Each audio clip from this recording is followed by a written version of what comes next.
Hello everyone with the good overlay this time.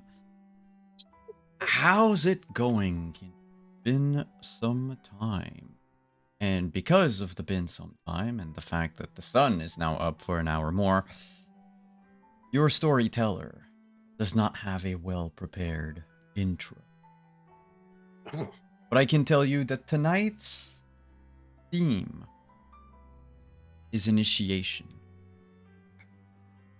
And that the world of the kindred is full of intricate and archaic ritual, of rules and dances that the eldest among the kindred know by heart, by dead heart. Things do change. As traditionalist as kindred society can be, things do change. Time moves ever forward. Sometimes rituals have to adapt. Sometimes allegiances change. Those that were yesteryear your enemies may now become your most steadfast allies. This is what our session tonight is about. I see most of my players squinting and making faces, but why don't we just, because normally you're not privy to their reactions when I do these little intros. Let's go around, introduce them, and then introduce our very special guest for tonight. We'll get to our guest in a second. Let's do the players first. We'll start with the person to my right on the overlay. Deirdre, hi, welcome back. How are you? Hi everybody. I'm doing okay. I am at Deirdre Donlan on Twitter, or Praxworth as my foray is you see me around here on Twitch, your friendly neighborhood Prax, here to help with this. And I get to play Flori, Florica Winters, your friendly Ravnos, who definitely decided that this party was not to her taste and decided to leave it with class and style. Out a window after robbing things. Liberating. They were liberated things. Yeah. To return to their appropriate owners. But yeah. And I believe the final lines she said in Romo were, fuck you, fuck you, fuck you, you're cool, fuck you, peace, I'm out. Yep. And that's what I'm looking forward to, all the fun and seeing what happens, because Flory doesn't know anything that happened after she went out a window. And things, oh boy, things did happen. We'll move on to the kindred to the right of Flory on the overlay. Welcome back, Pope. Hey everybody, Pope here, Pope Rebel on Twitter, Pope Rebel on Twitch, other familiar streams. I'm incredibly happy to be back here with the Montreal by Night crew. Incredibly excited. Someone who is less excited is Arthur Porter. Both of us use he, him pronouns. And whilst Flory strategically transferred equipment to alternate locations, Arthur has questions, concerns, calls to be made. There's a lot. We will see if he gets to half of his list of need to do this evening, or if it all gets derailed, which seems to be a theme with him. Indeed. And last among our regular kindred, Trooper, hello, welcome back. Hello. It is I, Trooper SJP, and I'm happy to be here. I am playing Lucky. Lucky, that's the name. Lucky uses he, him pronouns, and Lucky is our Bruja, handyman, fixes stairs, fences, hockey coach. Yeah, and is just had a time with the boys and other kindred folk having some beer, although not exactly. I mean, there was beer in the area. Nobody was really drinking it. But just like a night on the town. That's all. It was like a pretty pleasant sort of evening, I think, last time around. Yeah. Mm-hmm. Yep. And we have lost a cam, but that we knew already. There are things happening, so have no worries. Flory will be back. Lastly, on the overlay, you might have seen a new face for tonight. It is none but our guest, Tyler. Tyler, if you want to introduce yourself to our viewers and also tell us as much or as little as you want about who you're playing tonight. Yes, hello. My name is Tyler Boyce, and tonight I am going to be playing Rick Harris, who, not to get into too many spoilers, but basically he heard someone say, eat the rich, and was like, yeah, just try it. So he's a newcomer to Montreal. Not really familiar with the city, but he's been at this for, a fair amount of time, and he's got some stuff he's going to try and accomplish while he's here.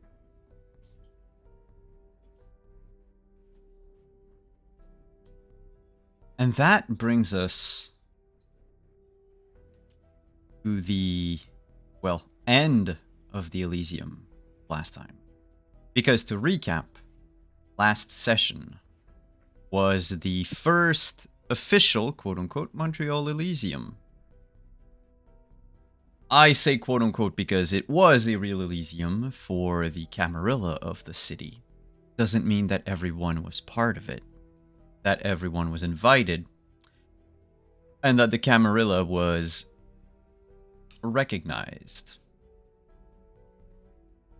It was sort of a tense evening soiree at the Museum of Fine Arts in downtown Montreal, with a lot of the new faces around, a few returning faces as well. And as the evening went on, late guests started pouring in. Things were said, artifacts were liberated. Some people made an entrance, some people made an exit. Lines were drawn across the map. Apparently the Anarch gaining some form of territory and recognition from Prince Hilkers, the new Prince of Montreal. However, as our Tremere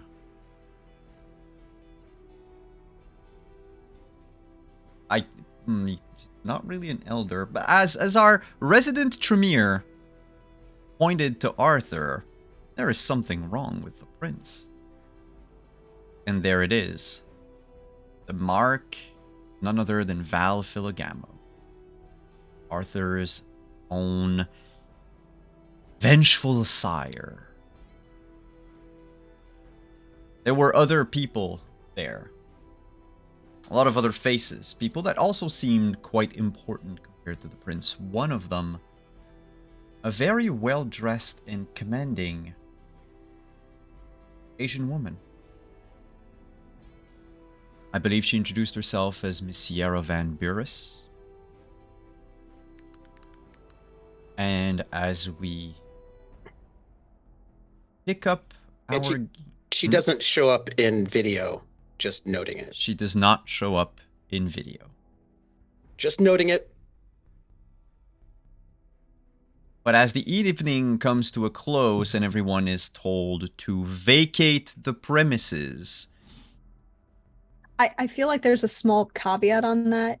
It's vacate the premises because when Flory strategically went out the window, she knew that the alarms on the art museum would go off.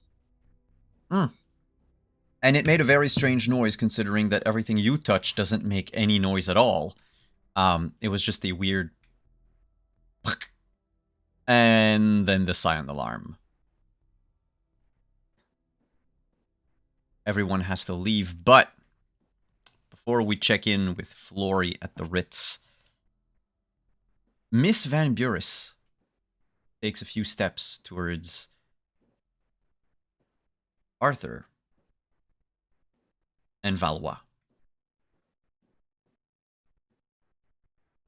She looks very quickly at the Tremere, but stares mostly at Arthur Porter. Is he the kindred you have spoken to me about? Valois says yes. Very resourceful. Though I believe it might be preferable if you... And she just cuts him off. Like, Mr. Porter, may I have a minute of your time, please? Let's walk and talk, shall we? We can definitely walk and talk. As you walk out the corridor that leads away from the museum and then into the cool open air of the Montreal late summer night, Van Buris says, I have been made aware that you and your coterie are the sort of resourceful kindred one should seek out whenever one is stumped with something in Montreal or needs some secret uncovered. Am I wrong? No, I'm just not necessarily pleased with the reputation. We all have to start somewhere. Yeah, it seems like a lot of people are lazy. One good thing for the city, and you're marked as a go-getter. Well, I do not come to you as a lazy woman, Mr. Porter. It is obvious you are not. I have a, shall we say, friend who has just landed in Montreal tonight. I had hoped he would have joined me for this Elysium, I believe Prince called it. No matter. I am more used to other types of evenings. And so is he. Hence why I would rather work with you than Mr. Stick Up His Ass over there. And she points back down the corridor to where Valois is walking.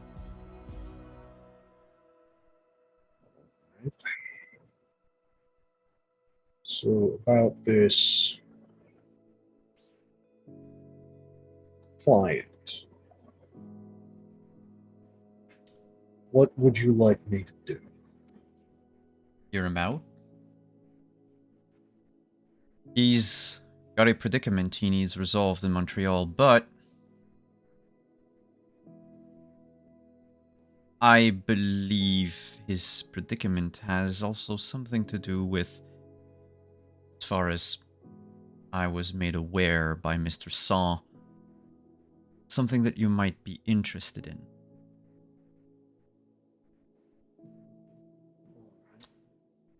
I know a lot about the other side, Porter. And I think, well, it might be presumptuous to say, but I think that what you are looking for might also be on the other side. Right now, I'm not looking for a lot, except for a really big box. It's very secure, and a lot of weights. Boat. A coffin, perhaps? No. Coffins are easy to break out of. I'm looking for a titanium box.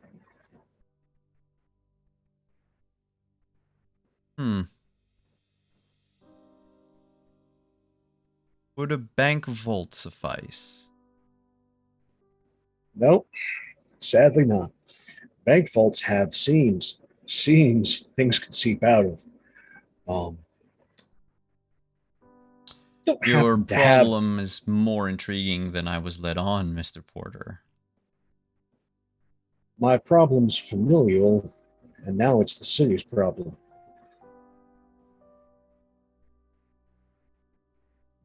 Then here's my proposition. I have friends. One can say I have friends in the night. I can ask my friends for help. After all, what are friends for?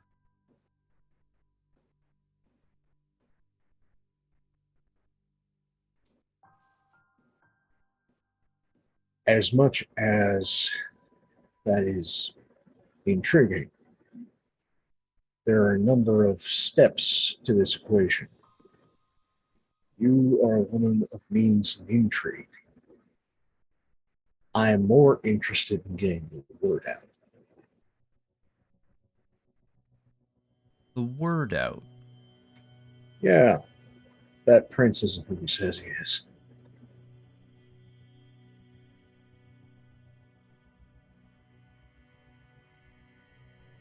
Huh. Well, he certainly thinks he is more competent than he appears. Either something is riding him or is wearing his face. And I know what lies beneath. Well, I'll make sure I saw. And they are going to cause incident that is not just going to harm the city, but there's also going to be a blow against the ivory tower and whatever thing is in the blast radius of.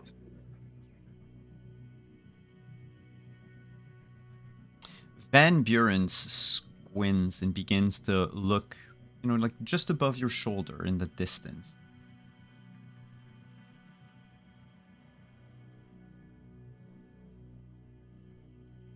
I have been around Mr. Porter. I've seen things. I have met people. I have ended many existences. But I have never really felt fear from a kindred. Not like yours. I worked very hard to claw back to the place where fear was more than just something the beast had and inflicted.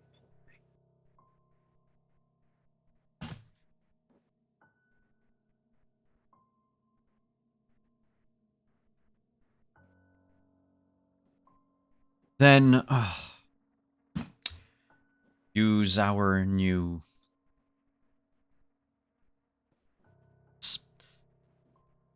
sect's vocabulary. A favor for a favor. I will do my best by your client. Try and make sure that his problem is resolved in an amenable fashion. And I will see to it that your problem, as best I can, goes away. I'm not asking you to solve the problem. No, and I do not think I would like this, whatever family you have, to know my face or my name. Well, what I want you to do, and I think you are very well equipped to do this, is get the truth disseminated between all the sects of who's here and the faces they are wearing. This is a problem that can become everyone's problem real quick. I can only do so much in this game, but others can do a lot more. I have to follow very specific rules. Y'all don't. I'll see what I can leverage. My client, and she whips out a business card. Tyler, what would be written on a Rick Harris calling card. What does it look like?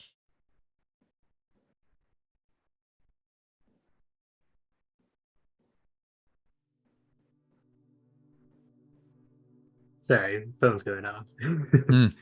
Hmm. He's calling already. So first of all, Rick would probably object to being referred to as a friend or client of Sierra, but it is what it is. And it would probably be just very black and white. I mean, there's a bit of an artistic flair to it, but ultimately it's just very straight to the point, very utilitarian. I'm thinking like, Arial font, yeah, no more than 11 point. Um, and just simply says Ricara's Financial Consultancy, and then just has a phone number and a fax number. Oh, right. Yeah. Um, Am I familiar with this institution? Are you familiar with, let me see. You had given me the info, This Rick. sounds like finance, and that is definitely an area that I live in. Yes. What was it you gave me? Just to make sure, Tyler, it's the SSC regulators? No, he used to be with the SEC, but SEC. now he's a free agent. If in the past, and even the distant past, you've had any run-ins with the SEC, Arthur, that name might sound familiar. God, shit.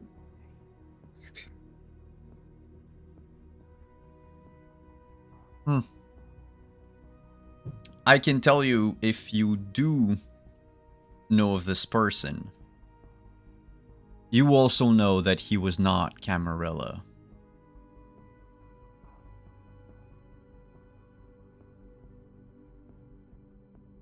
And he was an anarch.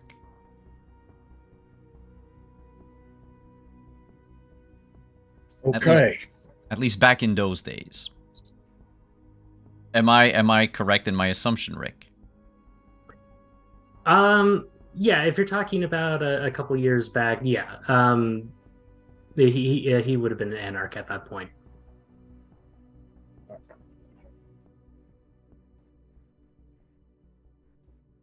And so she hands you his card and says his plane must have landed a couple of hours ago.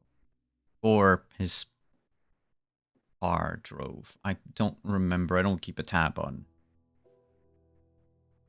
the minutiae of their comings and going. But if you can help him, I would, as they say, be in your debt. I'll see if I can't do for someone who's on the opposite side of the aisle, as it were. But yeah, we'll be in touch. Enjoy your evening. Likewise. And speaking of enjoyment for a second, let's pan the camera across the street a couple of blocks away to the well-lit and lively Ritz-Carlton.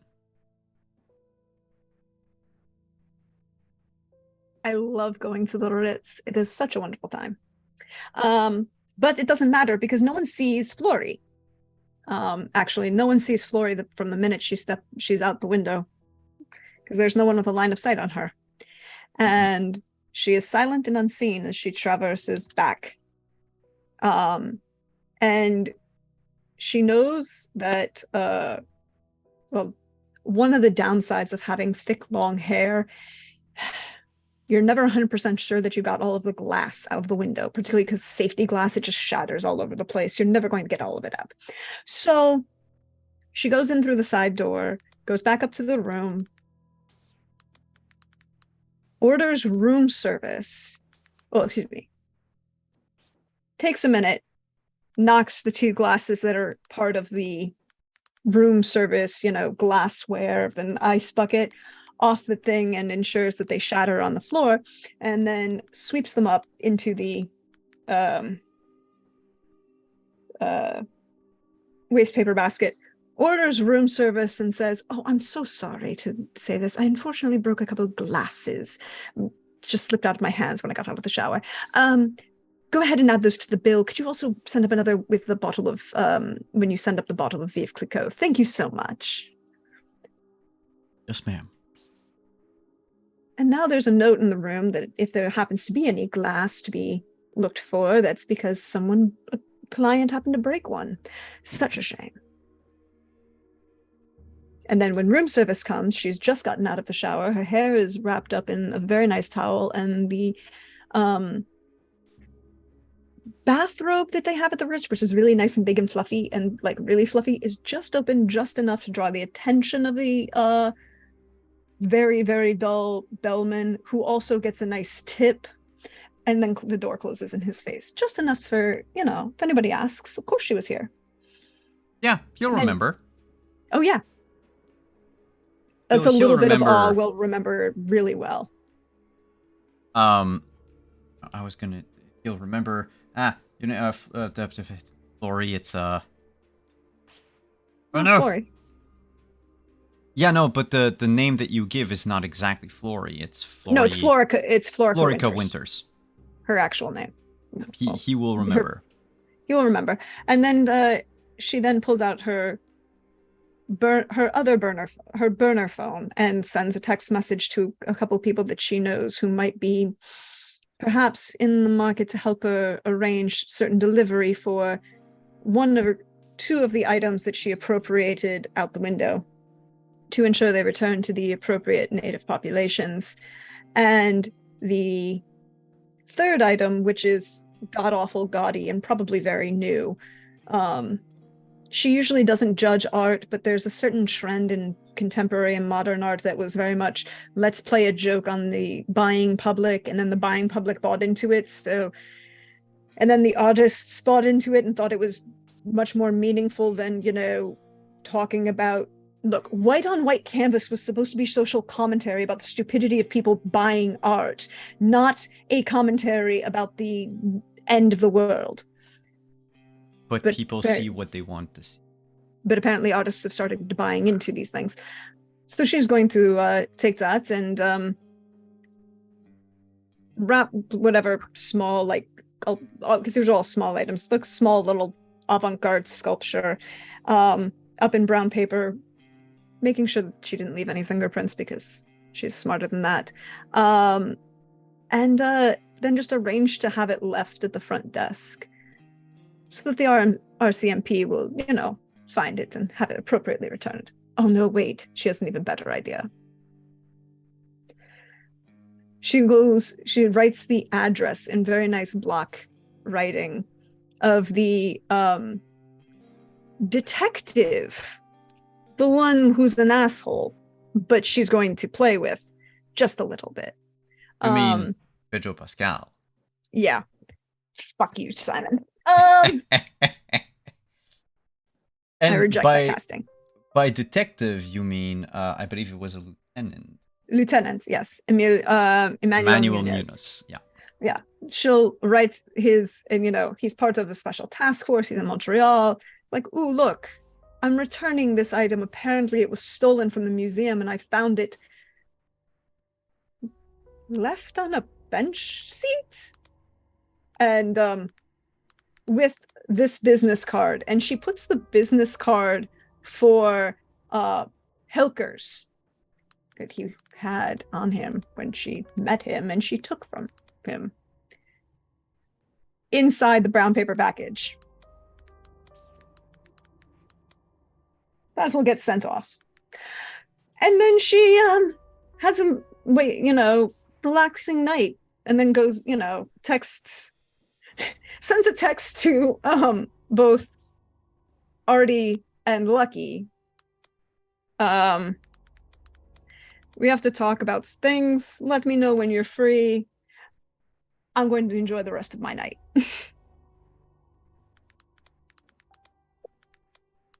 The text back from Artie is quick. On a job. Prince is not the prince. The prince is my sire. Everything is absolute shit. Have a nice night. Is that a group text? No, Or that's these are two specifically to individuals? Flory. Yeah. No, Yeah, these yeah. are individual texts. Yeah. Flory doesn't trust Lucky to have a group text because his phone is too old, so he doesn't text fast enough for a group text to actually be useful. You just don't have to. You just have to like relax and have slower speed. No, he's get, and then he's like, and she's like, "Fuck this shit." No, okay. And she picks up a phone and orders a Samsung to be delivered to Lucky's house with his name on it.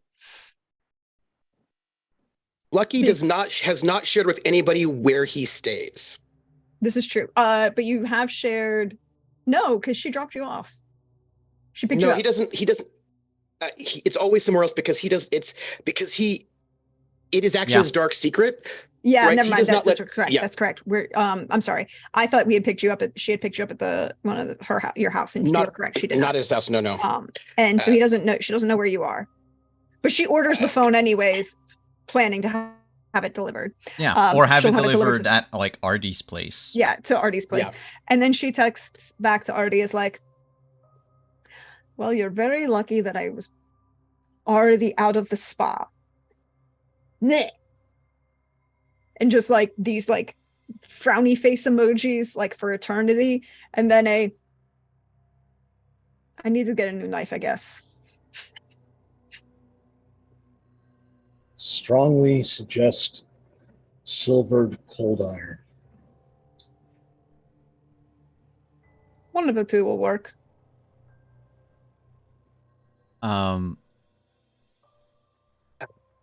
It takes a bit, but then, probably, I don't know, a half hour later, perhaps, Flory will get a text back from Lucky that will say, "Okay, how about Artie's as normal tomorrow evening?" And the thing is, here's the thing. He doesn't do text speak where he shortens things, so he always uses all of the letters. So it's not eve, it's evening, and he also uses punctuation. So it does take a little while. Absolutely. There's no like four. Proper grammar and everything. Yep. Okay. You're getting a new on phone. A T9. You're getting a new phone. You're welcome. This phone is now a liability. It is no longer allowed to be a liability. Click.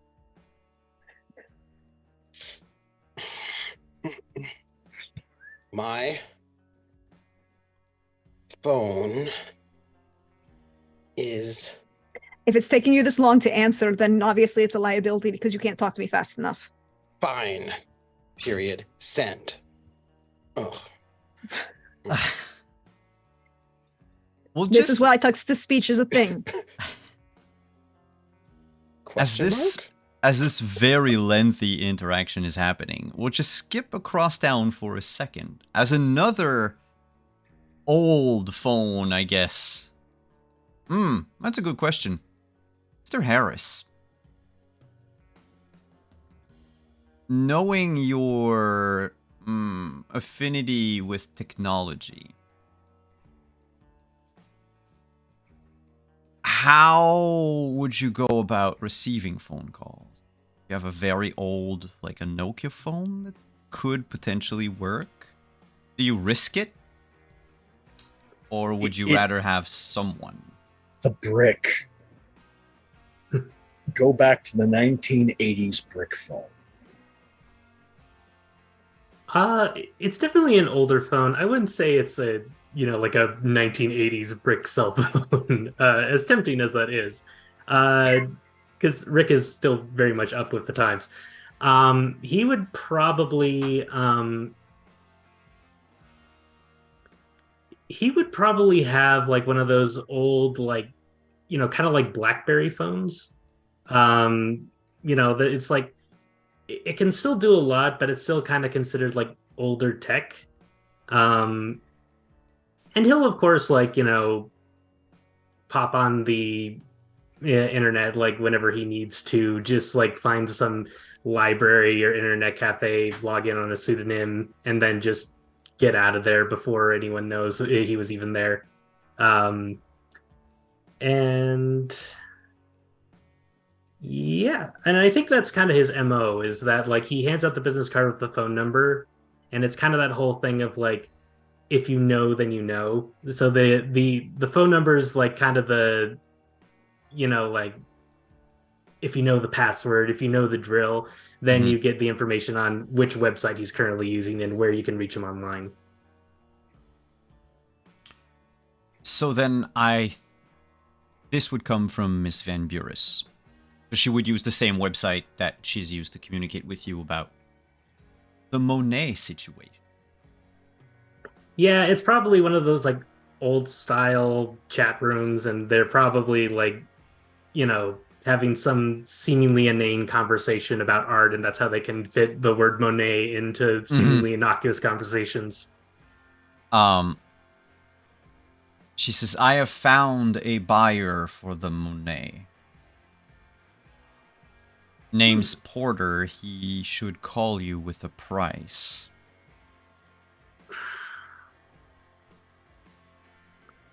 Don't... Message back. Oh, go ahead.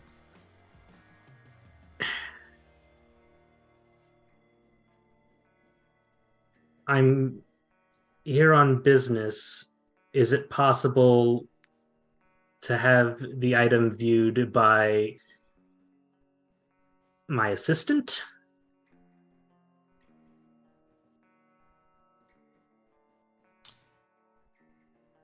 I believe that's kind of the problem, Harris. Of course. I think your assistant absconded with the Monet.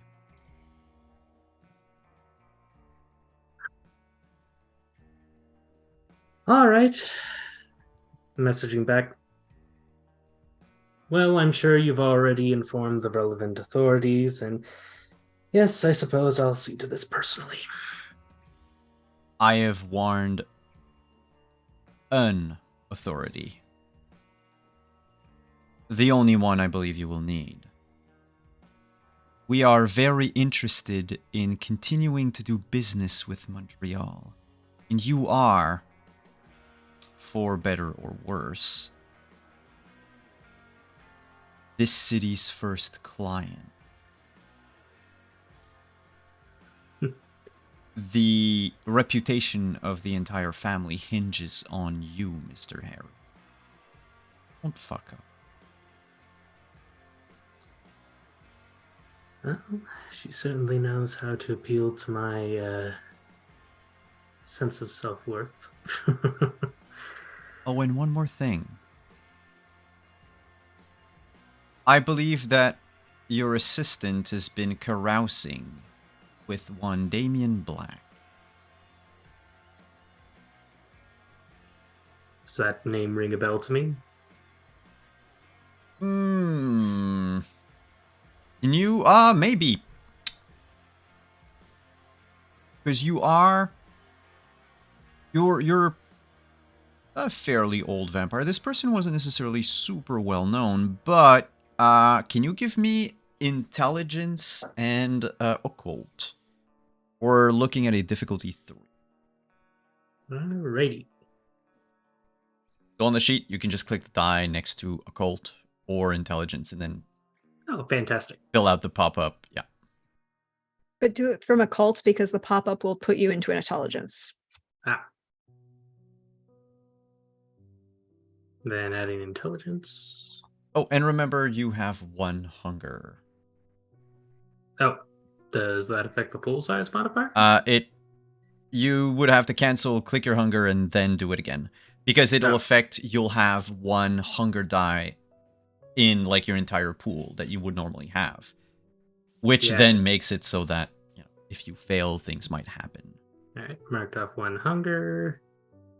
Thank you. Cult, intelligence, and then any pool size modifier. I'm sorry, it's been a while since I've done vampire. No, that's fine. Pool size modifier here would be like if you had like extra dice from like specialties or anything of the sort, like situational modifiers. We have nothing here. No, okay. And then the next question should be the difficulty. And that is a difficulty of 3. 3. Alrighty. What do we have And here? that's 3 successes. And with 3 successes, you have... The name sounds vaguely familiar. It's one of those religious La Sombra. You know the type. The one who liked Sadly, playing I with do. shadows a little too much. Mm-hmm. Mm-hmm. From what you recall, the reason you know of that name is not because of anything that he might have done as a La Sombra or as an Abyss Mystic. It's because he was a traitor. Kind of like you at some point in your life. He decided to turn his back on the Sabbat. I can hardly fault him for that. Yeah. But instead of joining anyone, he sort of went off the deep end. Or at least that's what the tales say. Last he was seen, it was in Montreal. But then, as any kindred in North America would know, a couple of years ago, the Night of Ashes happens, and practically every kindred, every vampire in Montreal has been wiped out by the Inquisition. Black should have probably been among the re-dead, the destroyed, but who knows? Apparently, according to Van Buris, your assistant caroused with this plan. And she said, the end of her message is, if you see the man,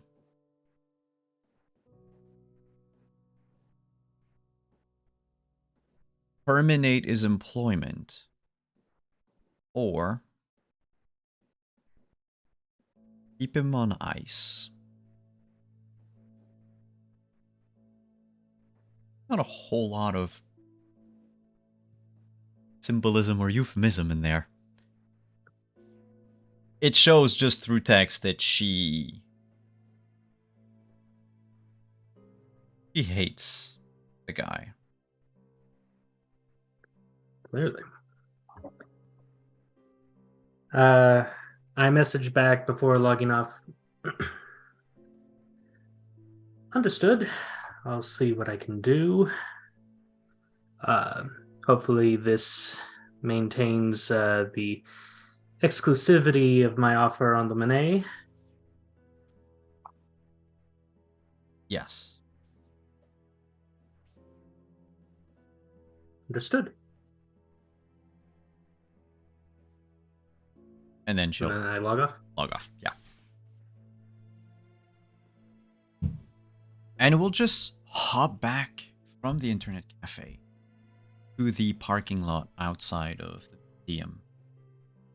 As we see in the back, a little blurry because the focus is on this group of anarchs. Lucky walking back for next conversation, just stepping back into the circle. Everyone's just asking Yuma, but what are we going to do? What do you think of this? And Yuma says, as you come back, Lucky, I'll need a night or two to think about that. Something doesn't sit right with me. That was too easy. It's a trap. Definitely. No, I mean, if they give you the gift of having your own home and you accept it, then you accept their authority. Yeah, I recognized they gave us territory. That wasn't theirs to give. Absolutely not. But I'm starting to think, and I'm just starting to think,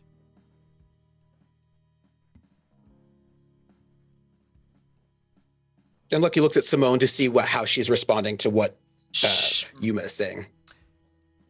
She's on edge. She's clearly tense. But Yuma says, I have an inkling of maybe something, but I need to think about it.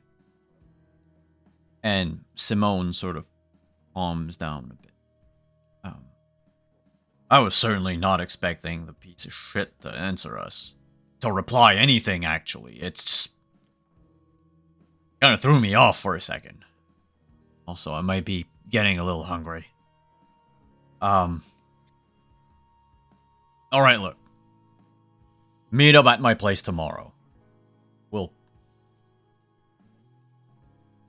So long as he doesn't set foot or sends any of his goons into our territory, we don't have to enforce anything. And so it means we don't have to recognize it. We just need to make sure that our current actual borders are protected.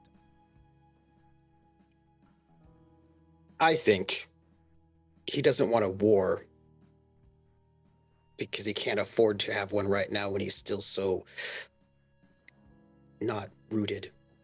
As Simone says, but he can force our hand. It is only our domain so long as we protect it.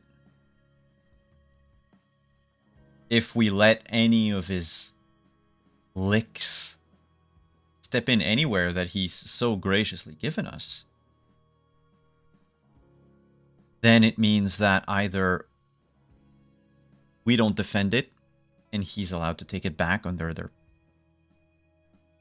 stupid laws, or we defend it and thus, as you said, we recognize his authority. It's a catch-22. But I don't think anything will happen tonight. Yuma's right. We can probably just meet up tomorrow.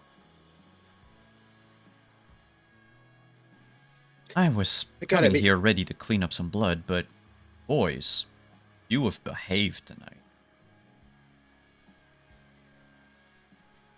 I've got to meet with my coterie early. I'll stop by later if I'm allowed.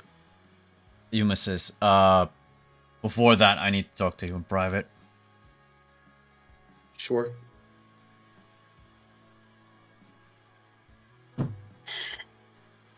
The others and you will.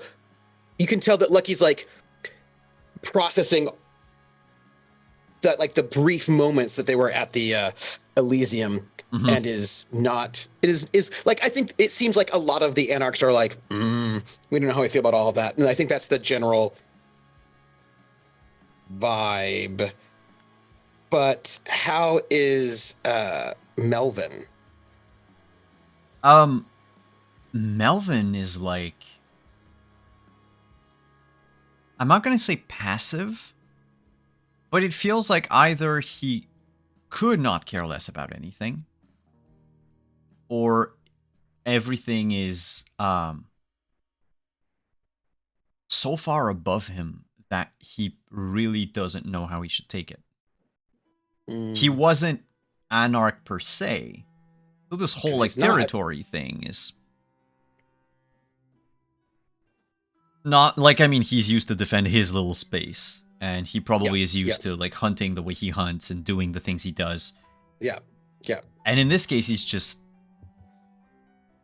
it's like he's been thrown into something that, quote unquote, is bigger than him. And he's like, should I care? Should I not? Do I really have anything to say anyway? Is anything I say? But at the same time, he has this sort of vague stare that he had when you met him at his place, when he suddenly, gleaned info out of nowhere. Yeah. But as Yuma, tells everyone to scatter and meet back, he just sort of snaps out of it, nods. I punch him on the shoulder. Yeah. In that friendly way that you do. I guess I'll see you tomorrow. And Lucky waits for the rest of that group to sort of give appropriate kindred level distance. Yeah. They leave. And by the way, I imagine we're standing somewhere where if the police come, we can see them, but they're not going to see us, right? We're somewhere. You're allowed to be in that parking lot. Yeah.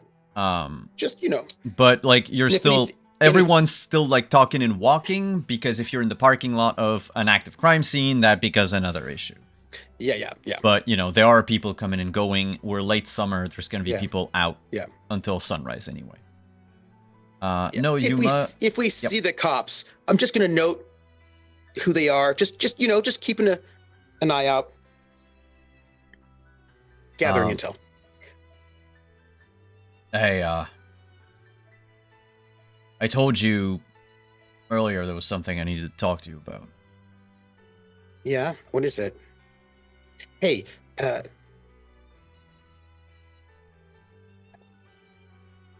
what? Listen, I don't think they're as rooted as they want people to believe. Them? No, of course not. The problem is if people begin to... It's so easy for a lot of us to accept the status quo. And they decide they're the status quo. And that creates a whole lot of shit. I've already had to deal with messes like that in the past. Mind you, it was not them. The tower talks a whole bunch, but they don't bite much. They like to have someone else bite for them. I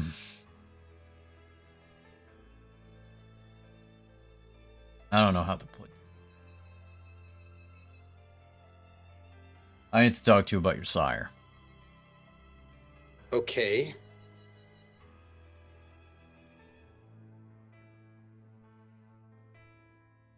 Go ahead. He was in Montreal. You know that. Yeah. I don't know how long. Or what she was doing here. I had to help her out a bit. Way back when. Now you're gonna think it's me going all batshit insane about this, but she wasn't the only one here. There were like a coterie, if you will, of them. Clearly, just as part of a Sabbat as I was. You know the deal. You talk the talk, but you don't walk the walk. You have to survive, and you hope that one day you'll just rip the throat out of Strathcona and take his place and make this city whatever you want it to be.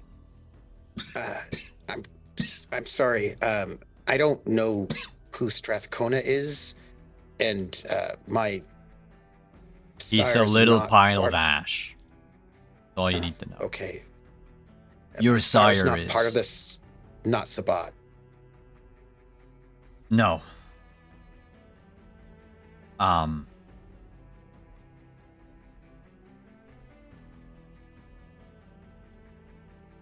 I don't know how to put this. You believe in dreams? I know it's messed up. I am not I'm not a child of Malkath. Alright? I'll tell you right now. I don't believe in dreams like that the way you mean it, but the ancestors speak in dreams. Then it might be a little easier for you. I once helped out Hetty. Did her a solid. She did me a Okay. solid. Everything's paid. That's not it. And we're not arguing. It's not sins of the mother or whatever you want to call it.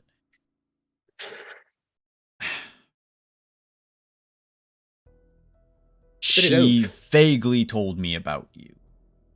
Way back when. I had trouble with my child. Unruly brat. Except apparently... Well, here's the thing. There's a camera that disappeared. I've heard about those things. I hear that sometimes cameras disappear, but then they Yes. come back. It's a clan, I think. Yes. Well, it is exactly the clan I'm going to talk to you about. Okay. Your existence pissed off a acolyte of hers. My existence pissed off an acolyte of hers. Yeah. Used to don't- run I with don't her. Very complicated. I don't know much. I would rather not know much. The thing is, I thought he was destroyed. And for the last 2 nights in a row, he visited me. And he's not dead. And he knows I helped her out, and he's pissed. I think he's coming for me. Okay. So, first off, who is this acolyte? Guy goes by the name of Black.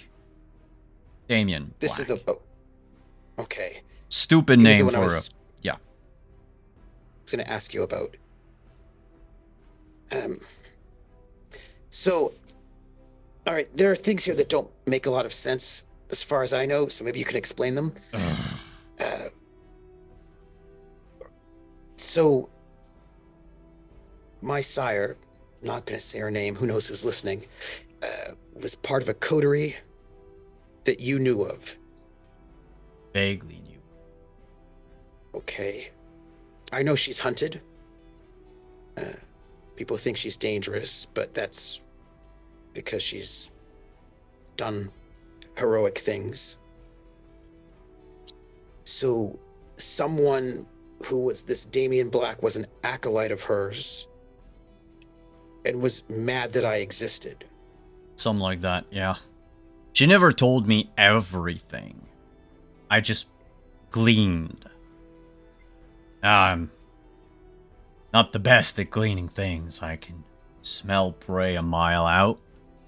But when it comes to goes on in here, a lot of it is instinct and a lot of it is practice by long-lived kindred.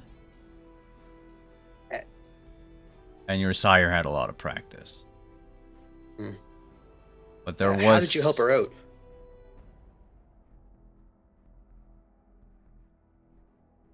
I'd rather we keep that for another night.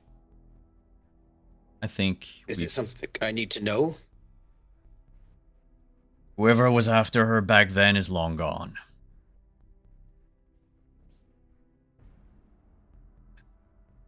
But Look, you should ask Miss Winters about it. why? She's the one who did the brunt of the work. Okay. Listen, I don't know how this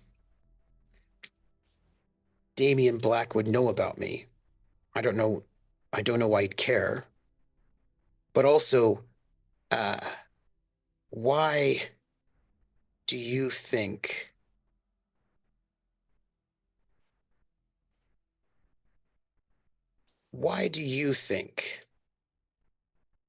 our local NOS would ask me about Damien Black? Our local boss. Who are you referring to? Caleb. Huh. I don't know. But the guy was here. Kind of a loose cannon, but a big cannon. If you ask me. Was,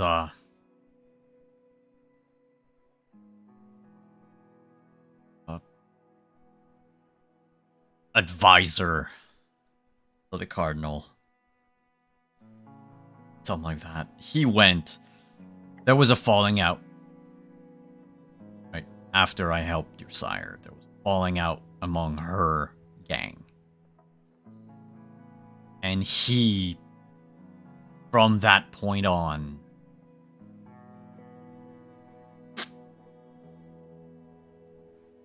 went all Malkavian. So, do you mean Black's Malkavian? No. No, he's one of those shadow puppeteers. The La Sombra. You know, with a name like Black. Makes sense. They're all edgy that way. To be fair, a lot of the traditions in this place are pretty edgy. There's a lot of leather, black eyeliner. Yeah, well, you know. The 90s have never died. 1890s? Yeah. Mm. It's all gothic. Yeah, it's true. Look, I don't...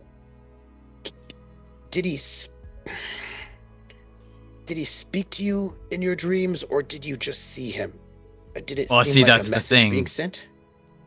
When I day sleep, I don't see shit.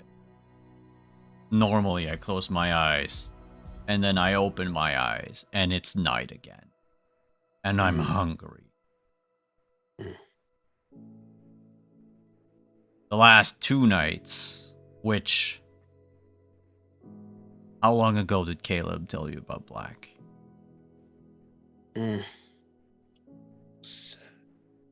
About 3 nights ago.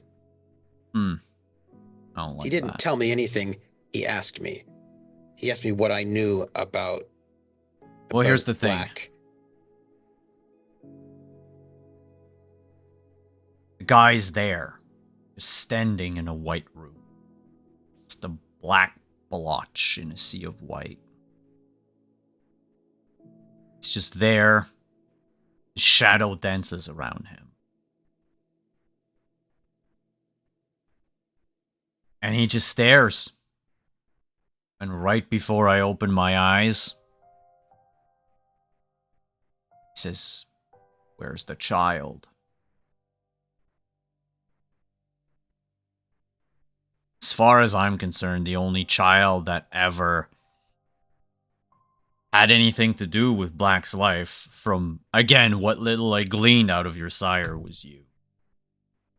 I don't know anything else. Guy was weird. Thought he was dust.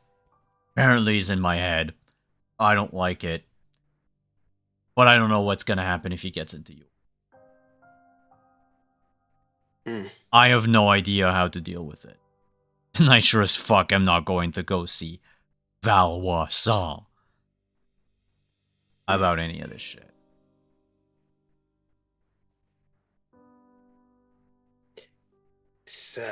Can you tell me what he looks like, so if I see him, I can recognize him as him and not someone else? Yeah, are you familiar with Chris Angel? No. Black eyeliner and leather. That describes a lot of people at that Elysium we saw. Long floppy hair often hides his face. Guy dresses in black. Likes chains and straps. Like I said, edgy. A little too much. Okay. All right. Likes to do things with his shadow. So he's showy. Yeah, can't help it. Okay. I'll ask Miss Winters about this and see what she might know. But Yeah. it's strange because look, I don't know anything about this guy, and I didn't do anything to him, and I don't know him. But I'll see what I can do. Also, I just want to square this between us. I'm not. I just have my home, right? And I'm not in anybody's group, and I'm just gonna keep staying where I stay. Yeah. Okay. Listen. The Anarch's way is to help the little guy.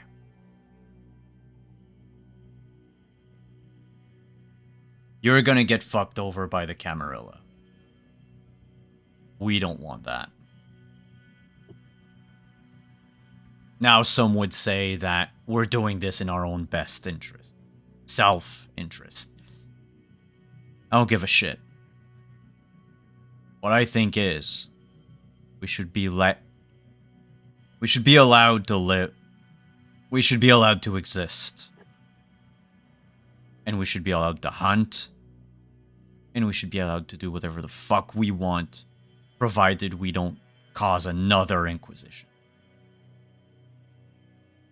Cam's wrong, Sabat's wrong. What's left? If you want something organized, the Anarchs. I suppose that's one way of looking at it. Look, I'm not going to accept masters, which means I'm not accepting the Camarilla. They're not from here. They're carpetbaggers.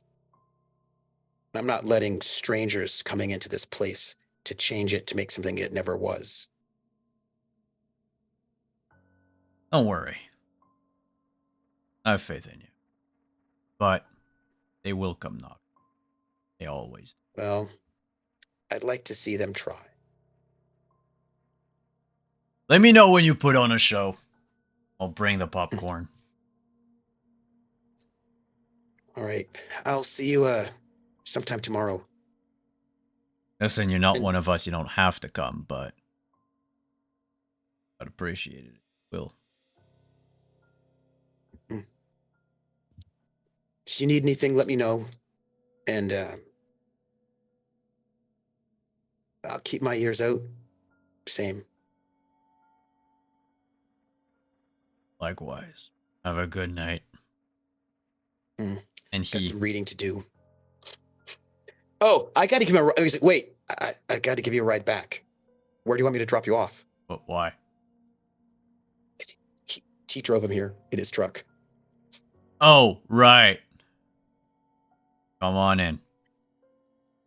I take him over to it. I take it because Lucky drove. Yes. And Lucky and Yuma was in Lucky's beater truck. So he'll go and open up the passenger door for Yuma and drive him wherever he wants to go.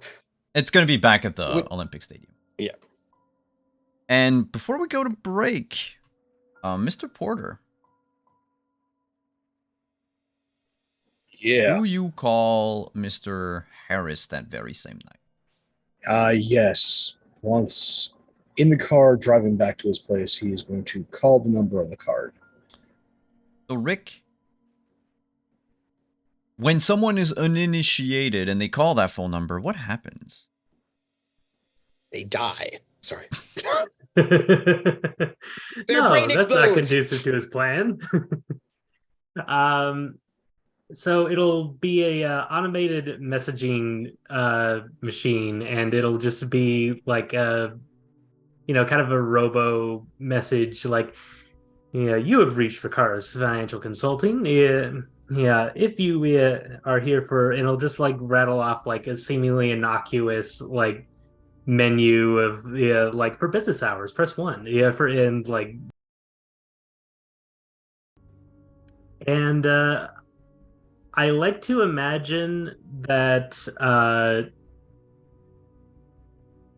it's basically like kind of a code, like a keypad. Like if you press a certain number combination, then it will just spit out, www dot and just like give the name of the chat room he's currently using. Mm-hmm. I It's don't very think cloak and dagger, which is appropriate for, for my clan. So I don't think I got the code, so I'm just going to let it go to the end and leave a message. Mr. Harris, a mutual acquaintance of ours, has purchased my services on your behalf. It's Arthur Porter. I believe we don't quite have a history together, but we know of one another. Here's a number to call tomorrow evening. We'll make certain that your difficulties are eased. Have a good night.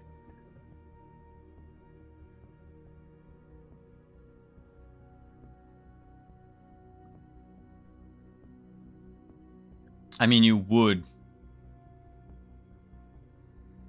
find you would see that someone's left a message.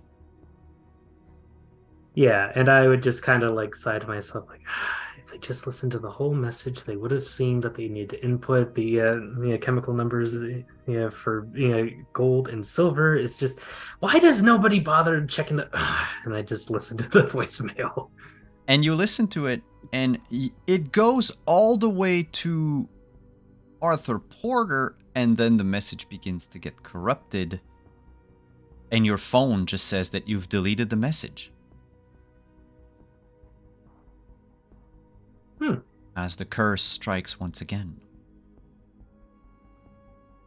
Yeah, that's why they just have to go to the website. Why does nobody try to solve the code? Is there any way that I can? Obviously, he's somewhere in Montreal. Is there? Well, Do I mean, have? you could star 69 it.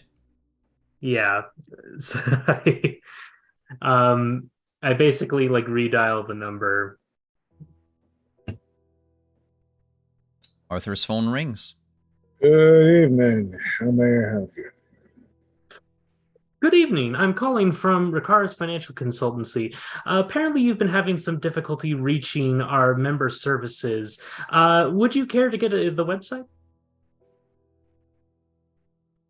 You're one of those. Fine. Website. Excellent. I appreciate you being so patient with us, sir. You can reach Mr. Harris at www. Let's say simpsonsworld.com. I don't know. Whatever some like old school chat room is. I don't know the names off the top of my head. I mean, if we want to go with something that was used here ages ago, I don't even know if it was that. It was like there were caramels, and I think Caramel had a chat room. Sure, let's go with that. He's trying to break into the local market. He wants to know what all the what all the hip people are using these days. God, dealing with it. What did I sign up for? Oh, yes. I finally get home, get on the computer, and just go to the chat room.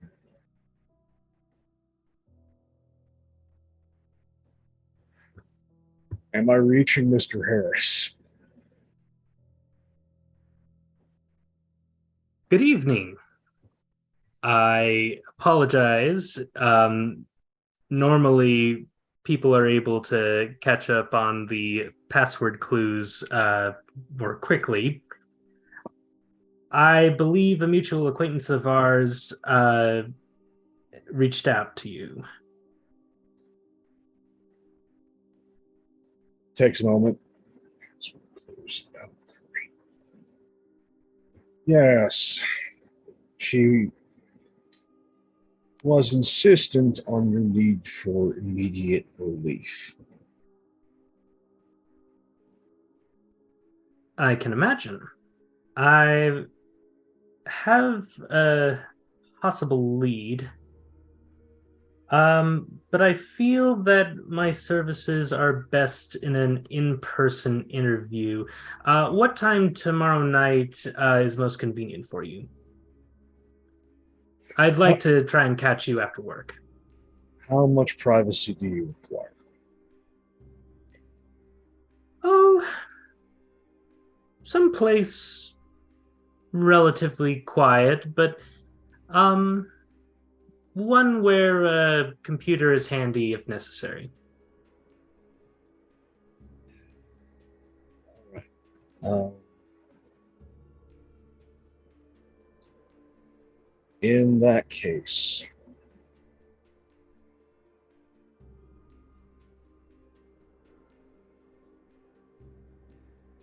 go ahead and meet me downtown, out outside the main high rise that contains the green. Wonderful. I look forward to doing business with you, and I hope that my firm is capable of meeting your needs. Okay. Good night. Good night. I log off. And with this strange interaction, we're going to cut to a short break. We'll be back in about 5 to 10 minutes. And when we come back, we skip over to the night. Stick around, everyone.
And that's not the right overlay again. Hello, we're back.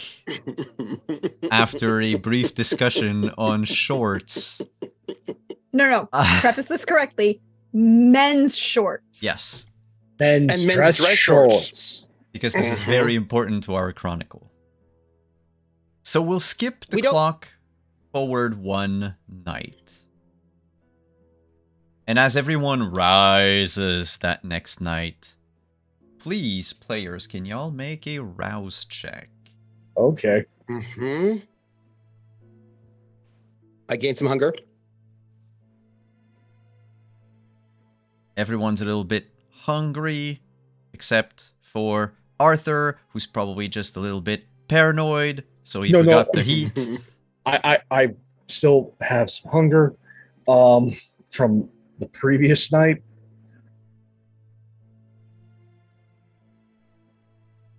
How much? Salty about her. How much were you? Salty. Oh, sorry. 3. Okay. Flori's just salty about her, vacation at the Ritz getting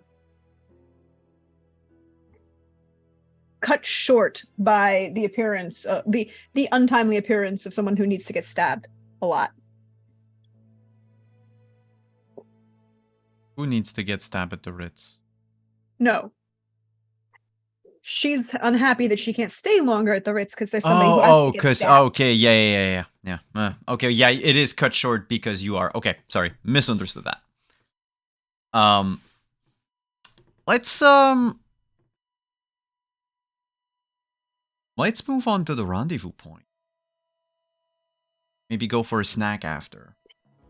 Oh no, snacking before it was bust out a Capri Sun to get back down to 2.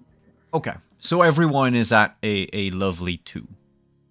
I have a herd. I would just snack before I went over as I'm finishing up work. Do you kill one member of your herd to go down to 0? No, they're my herd. Just checking. Other people can be killed, but these are my people. Then you go back down to 1. Which means that at some point tonight, Flory and Rick might need to go on a little hunty hunt.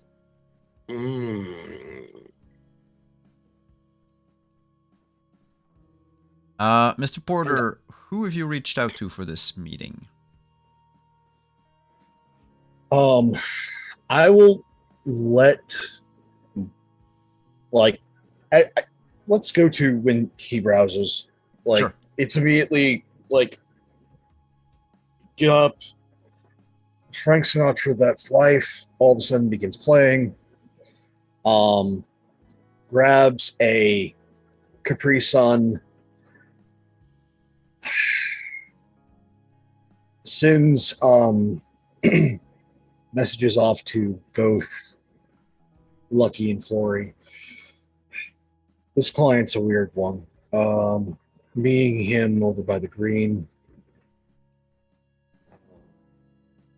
Oh, and by the way, Lucky, that prince is not that prince. That prince is either being possessed or is being impersonated by my sire. So that's fun. I'll meet you at the green. I'll bring your new phone with me, Lucky.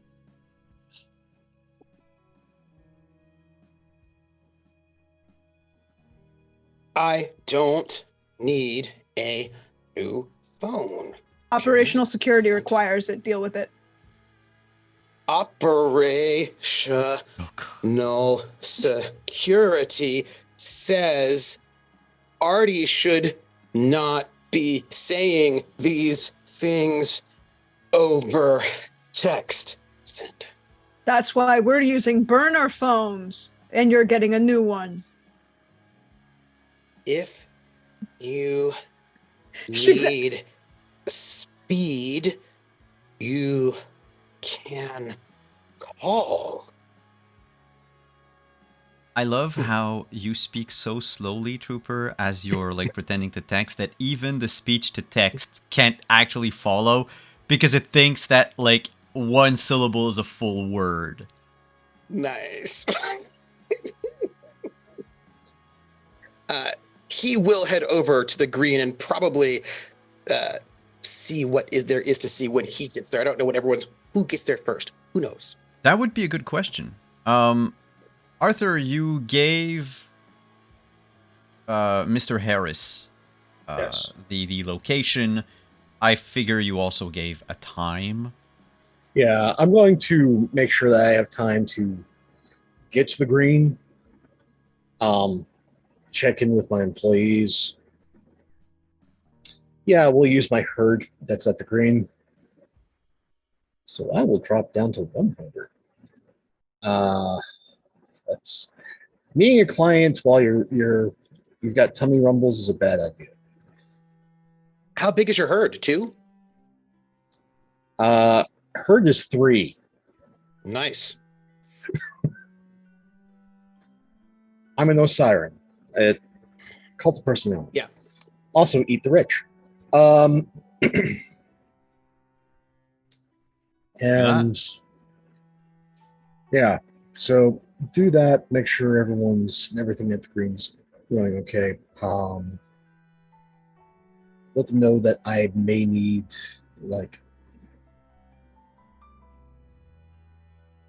the back smoking room for personal use, and have the work laptop moved back in there.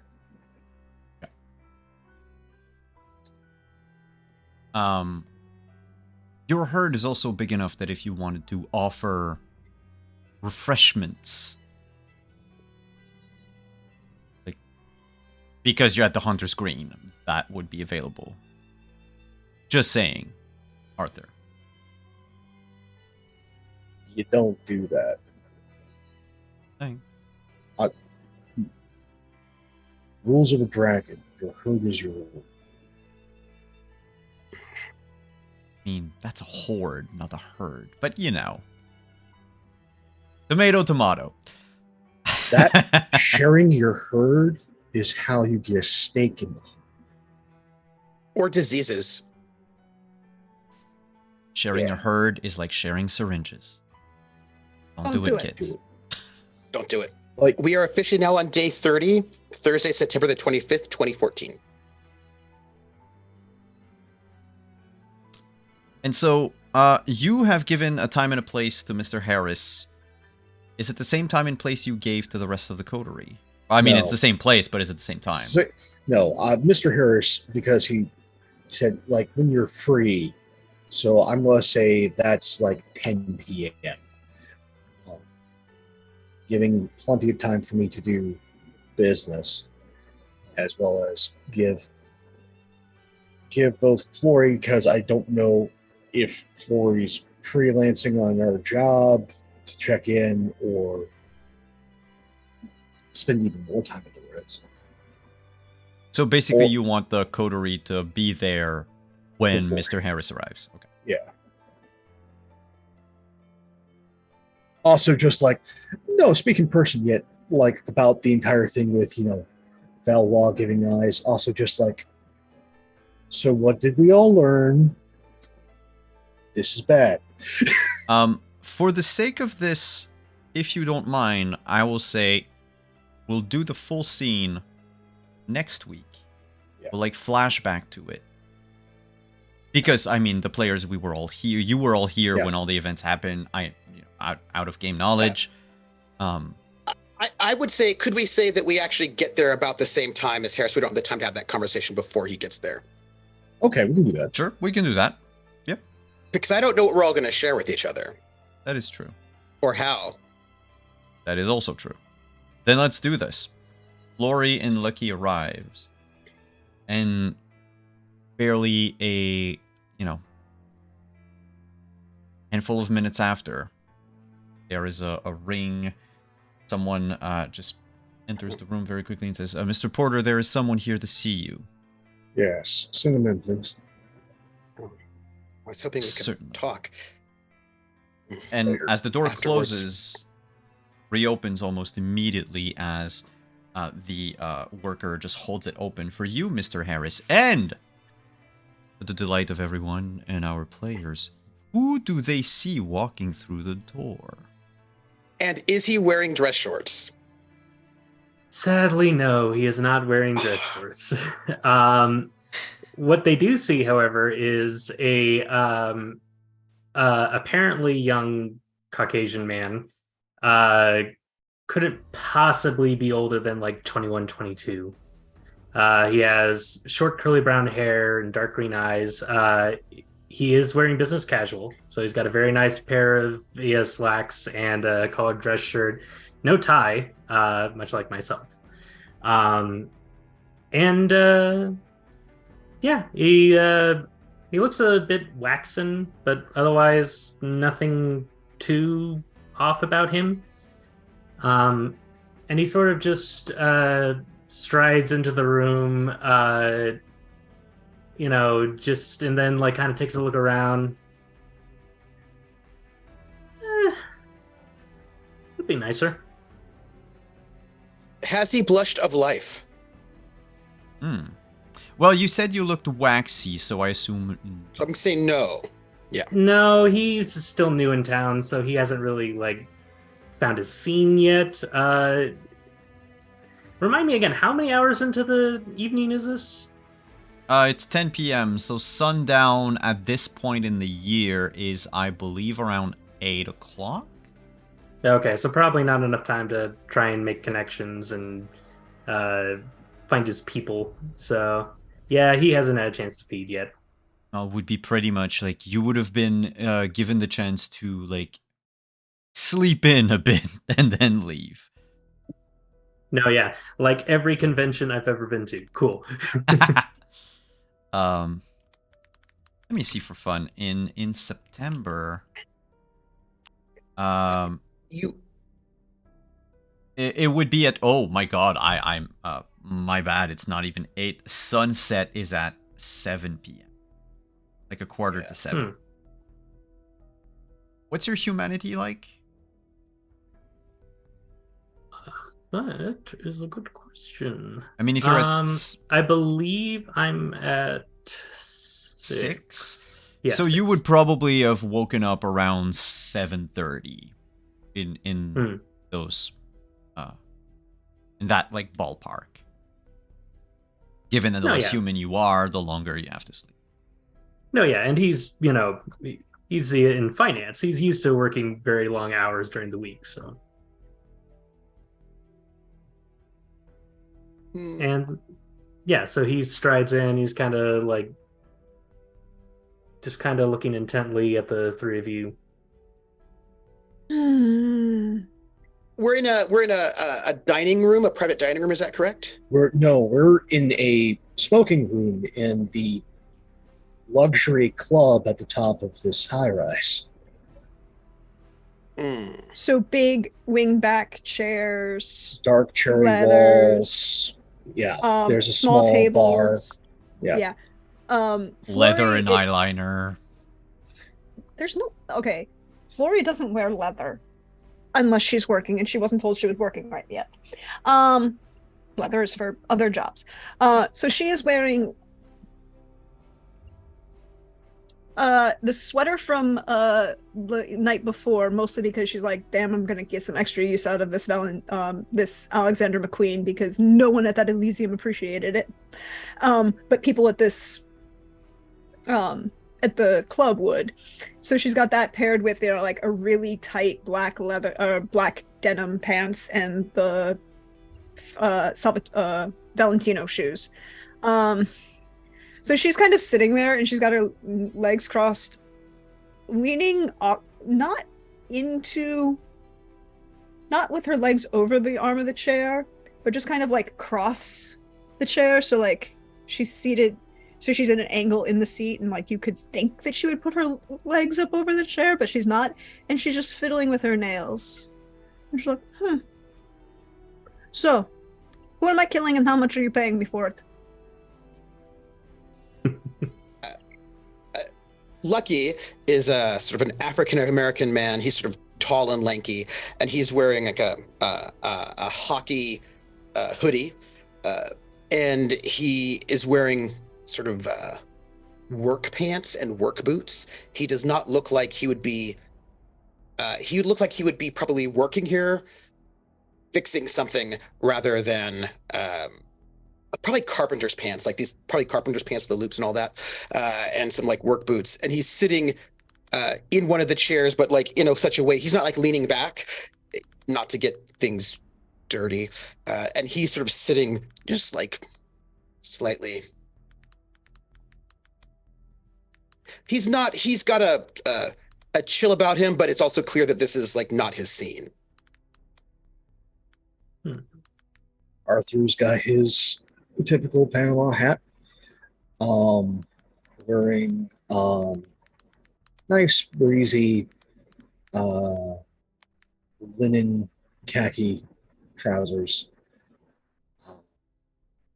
brown low top leather shoes, and a nice cream colored like Hawaiian shirt.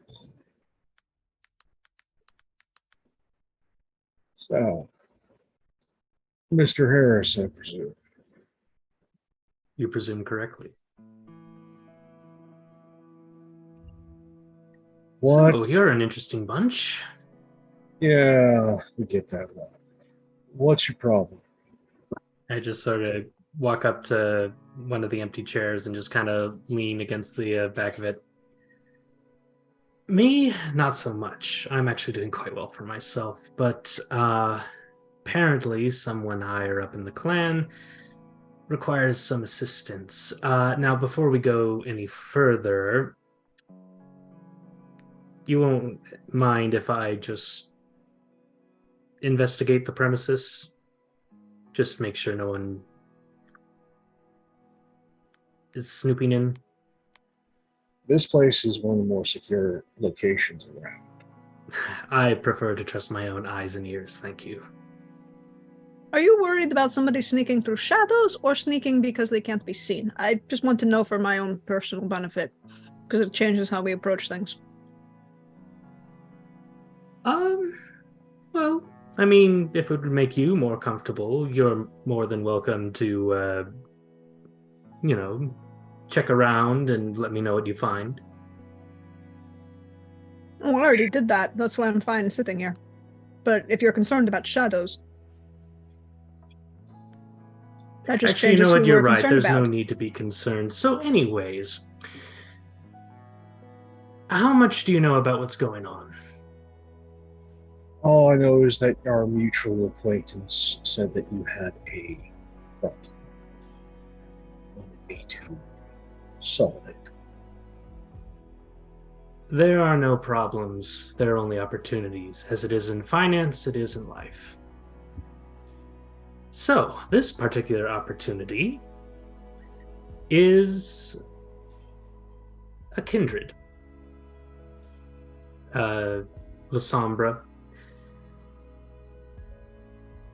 And she has apparently gone missing.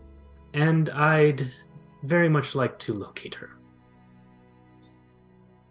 Now, is this a forced retirement situation or retrieval? No, nothing like that.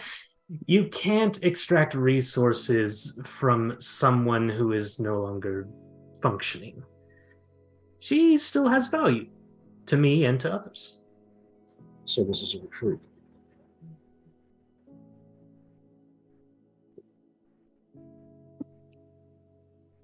We have history, but let's just say we didn't part on the best of terms.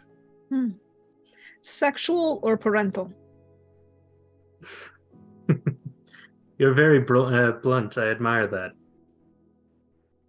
Time is money.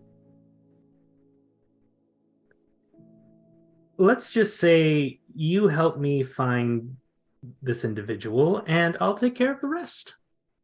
And should she happen to be with anyone else, say, I don't know, another kindred or so, you help me deal with them.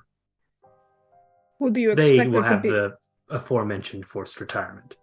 who do you expect her to be with that this is a concern? Now, we've only just met. Surely we can get a little more into the negotiation and getting to know each other. I don't Time want to is get to money. know you. Mr. Harris, you seem like a very nice Lasombra for a Lasombra. God, I just complimented you. Thank you. I appreciate it. But I'm going to tell you something very blunt. I kill people for money. And that's a very lucrative skill set, I'm sure. So I don't care about your personal wants, wares, whatever. I just need to know if you expect her to be with anyone in particular, because that's going to change how I approach whether or not how they die. You know, if you're expecting her to hang out with a bunch of Bruja, then I'm going to be a little bit more prepared to get stabbed and possibly beat up. If you're expecting her to be hanging out with Samich, then I'm going to be a little bit more prepared for, well, possession and bloodletting. Also, the creepy face melting shit. No offense. 1 second. It's important information. Could I just ask a few basic questions before we get into all of that? Oh, of course. Go ahead. Who are you? Oh, yes, where are my manners? I forgot to properly introduce myself.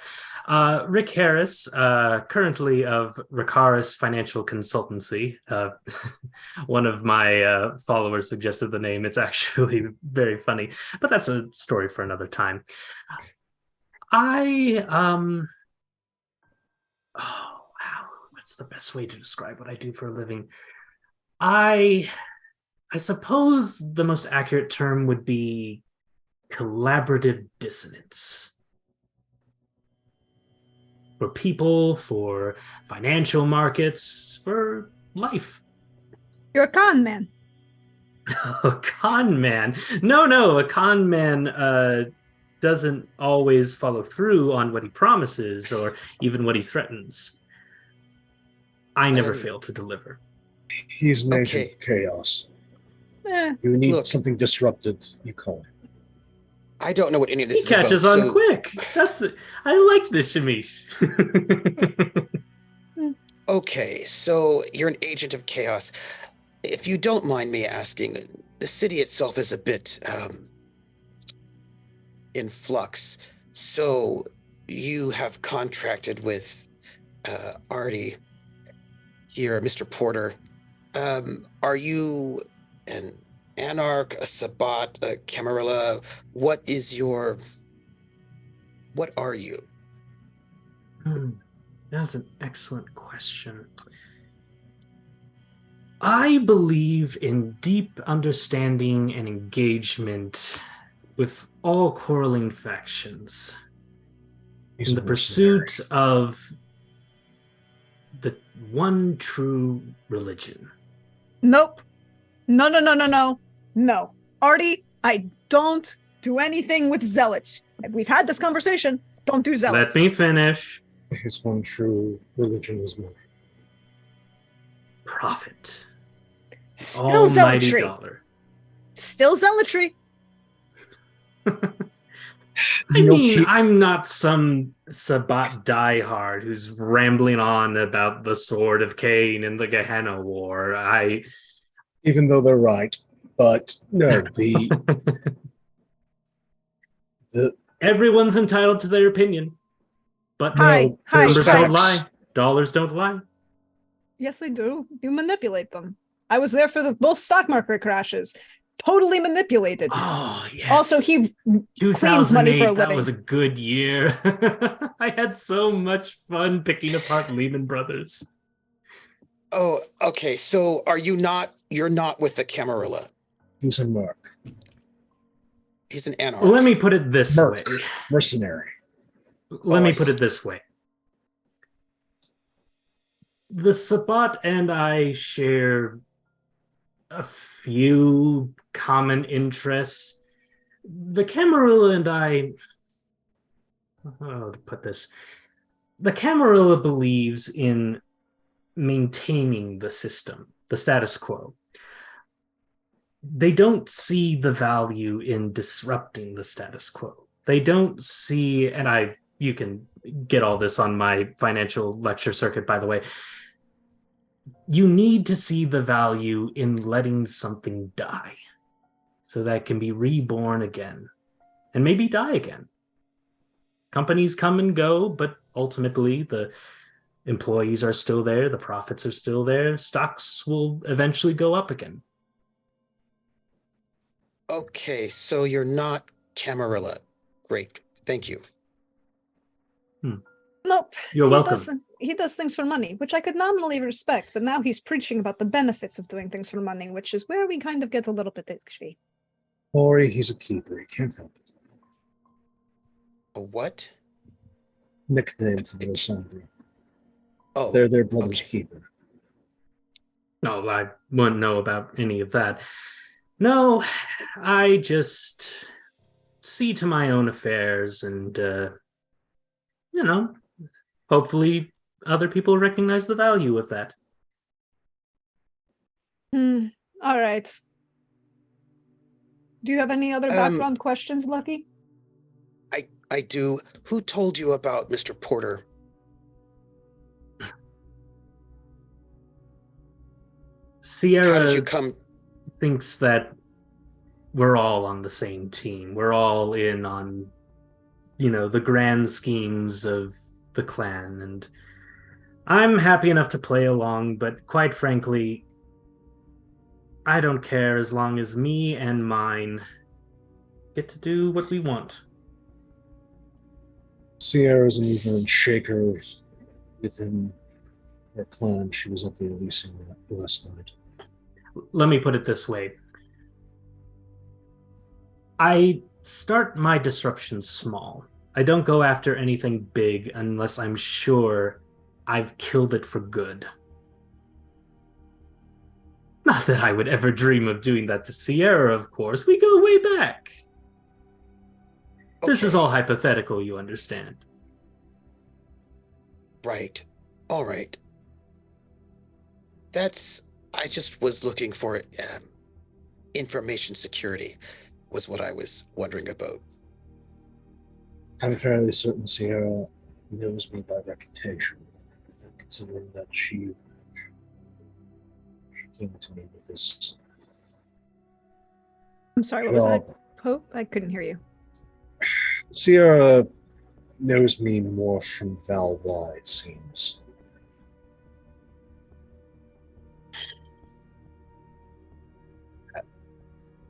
Carry on. Well, admittedly, I'm new to this city. I came here looking to expand my network of contacts, which I got saddled with this before I could get the ball rolling. And, well, I suppose we have mutual interest. I understand the target, and you have contacts of your own that I can utilize to help locate that target. Artie, Mr. Porter, what are you getting out of this? Help from a very powerful ensemble who apparently really wants whatever target this child of discord is after dead. Or not dead, acquired. In exchange, I get to disrupt Val's plans.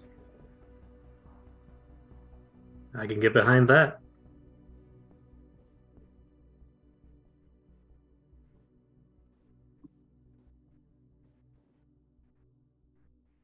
Lucky, if this makes you uncomfortable, you don't have to be a part of this. I'm just listening to your plans. Go on, Mr. Harris? Rick Harris, yes.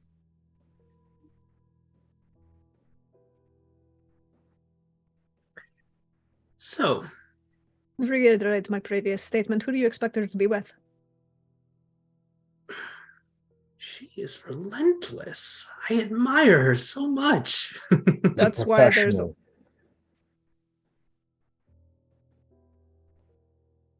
Let's just say that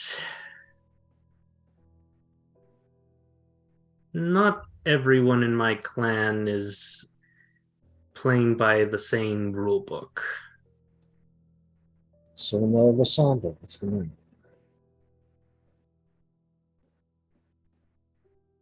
Did she go willingly? Is this a kidnapping or is this a rescue?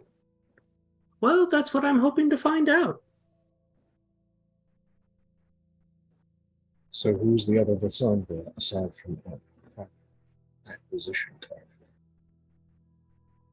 Now, no one said that they were both Lysandra. No, but your implication of who she was hanging out with based upon the conversation means that's going to keep her. Either when folks of your clan go awry, is because of either other folks of your clan, my clan, or Ventru that got their claws reeled to.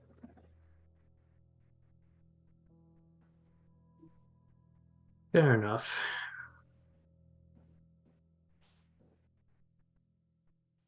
All right. So he is a rogue Lasombra by the name of Damien Black. Okay. Why is he rogue? Let's just say he's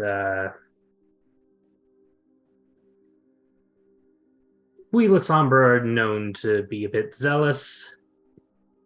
He makes the rest of us look bad by comparison. What does he dabble in?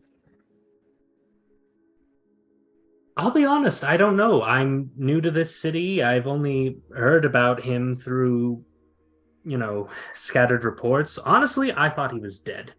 So when Sierra mentioned his name, I was kind of surprised to hear that he was still kicking around. Yes, but you must.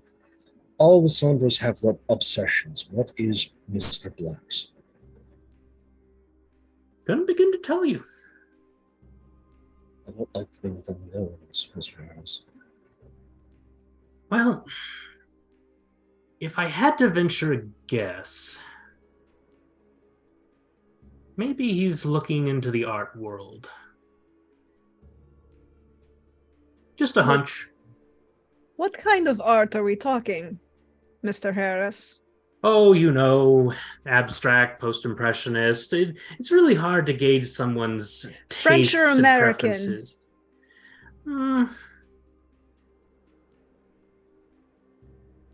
Probably American with a bit of a German flair. He seems like that type of person. Who's got a Klimt that they're selling? Wait, like Gustav Klimt, the Austrian artist? Because if that is for sale, I'm very interested. Yes, I know. I know most things that are for sale in the art world. Actually, I'm very familiar with whether things are for sale in the art world. So, no one's got a Klimt for sale. No one's offloaded one. No one's offloaded an impressionist in 5 years. No one's looking to offload an impressionist for the last 5 years. And no one has stolen one in the last 48 hours that I'm aware of. So, what's the art? I have another job, by the way. My name is Florica Winters. I do art repatriation work. Fascinating. Person of many talents. Very much. So, what's the art? Probably abstract. A bit absolutist in... Oh, I'm so sorry. I'm describing it in very metaphorical terms, aren't I? Any chance anything made in the 1980s lately? 1980s isn't post-impressionist. I mean, I guess generally in the sense that it is after the impressionist. No, abstract. Who wants to sell white on what canvas again? Or... No, she's... So 1980s it wouldn't be likely. American... 1980s American... And she pulls out her actual, Florica Winters phone and starts scrolling. Or anything that could have been. Yeah. Can you make me a... Ooh,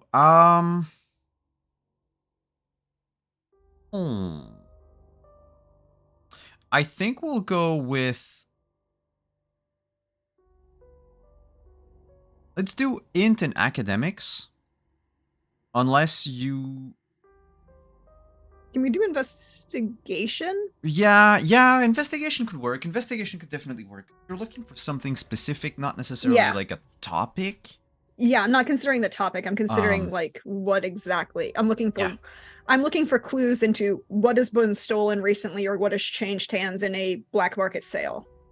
Uh, That I can do the academic side because, again, I art for decorating my places. Mm-hmm.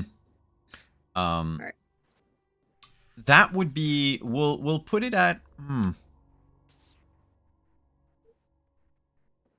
Hang on a sec for the academic. Okay. Pope, because your difficulty might be lower if Flory succeeds. I would be looking at a difficulty 3. for me. Yeah, for you. Okay. I just what the... Why does it do okay. Do you want to spend some will? I will spend some will to roll this because it's technically It would it be is. a bestial failure Yeah. because in this case, Yep. for once, it actually Everything is is right. correct. Yeah. so that's 2 successes. So, do you want to spend another will to reroll those 2 other dice? Because it is still a bestial failure otherwise. Yeah, because it's still a bestial failure, and there are things that we're doing which I'm already in a state that's going to be complicated. Mm-hmm. So, wait. Oh, that didn't roll right. Yeah. Sorry, No, yep. That's fine. there was a space there. All right, Yeah. so 3 Three successes. Yes. Yeah, I'm just Flush. burning willpower. It's fine. She's just scrolling through her phone and then stops and has to go back and then stops and has to go back, and she gets kind of frustrated because like this whole conversation is taking way too long and she just needs to know who she's killing and who they're supposed to be. But whatever. Art. This is something she enjoys. There's a piece. It is not well known, but it does fit the criterias that Mr. Harris gave you. It's called Snow Over the Manor. The color white is nowhere in that painting. In fact, it mostly looks like someone spread charcoal all over a canvas. But there seems to be something behind that. Like, there are other, like, a juxtaposition of colors that, I guess, going by the title, it might be some sort of house in the back. Very hard to say. It could mean a lot of different things, but the thing is the reason why it is, it was sought after, albeit still little, is because the author is unknown, and the painting itself was found at a police auction in Montreal.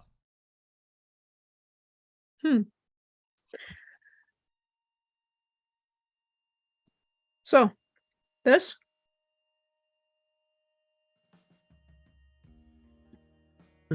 And because she succeeded, quick parenthesis for before we for Harris, you would get an extra die on your roll, Arthur. Go back to Mr. And what is the difficulty? 3, same thing. No, actually, I said a bonus die. My bad. It's difficulty 2 instead of 3.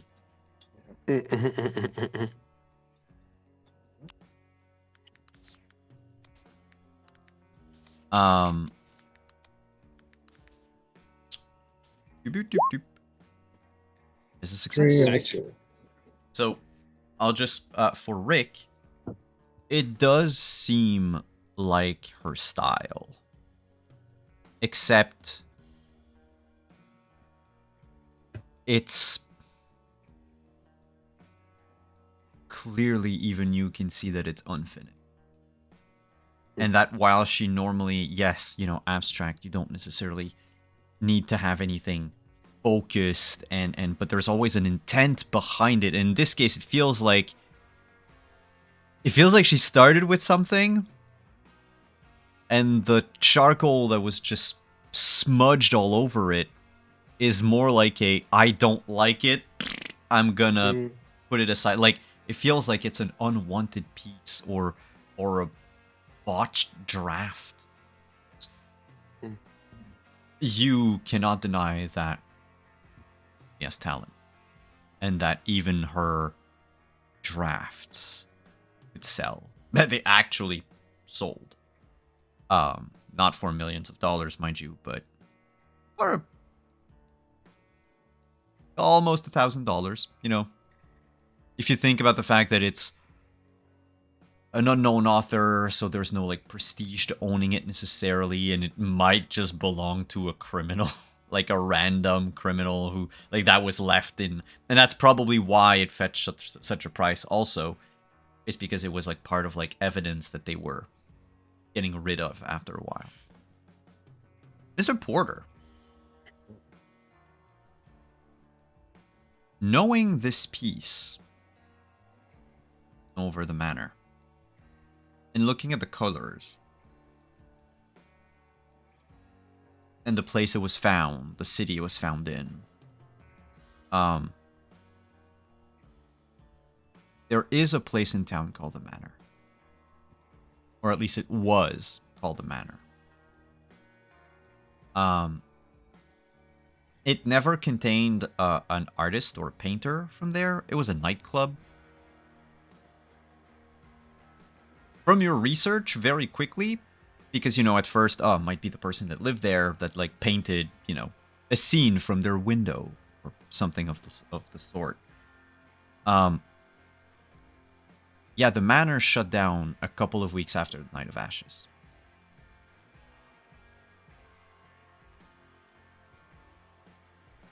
It still exists in Montreal, and for those of you in the Legend Keeper, I will unlock the entry.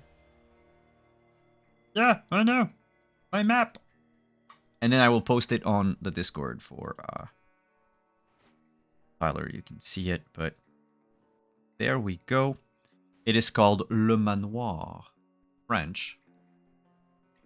Where is it? It is, so if Is you it look at the map of downtown? Montreal, it's in downtown. Okay. It is south of... It is a real place that exists, by the way. It is south of the Fine Arts Museum. Actually, like, a block away from where you were last night. I just get my image. Thank you very much. It is a Victorian, one of the rare Victorian buildings in Montreal, made out of red sandstone that was imported from Scotland back in the late 1880s. It first was a residence, then at some point it changed hands a couple of times. It was a brothel for a very short time, and eventually was bought and turned into a retro and unusual club that basically had 3 bars on 2 floors.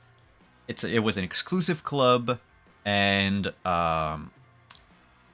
one of the like fancy thing was the dining room stayed the dining room, and they had placed like mannequins sat around the table in a sort of caricature of upper class Victorian England.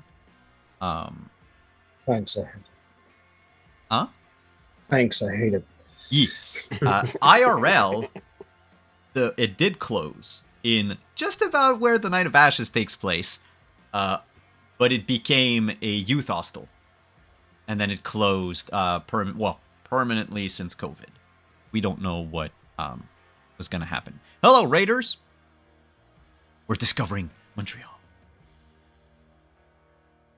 So what is it currently? Has it reopened? Has it changed hands? So right now in our world, in Montreal by Night. Yes. It was a nightclub that got shut down 2 weeks after the Night of Ashes. It is still shut down. Who owns it? One Mr. Damien Buckfield.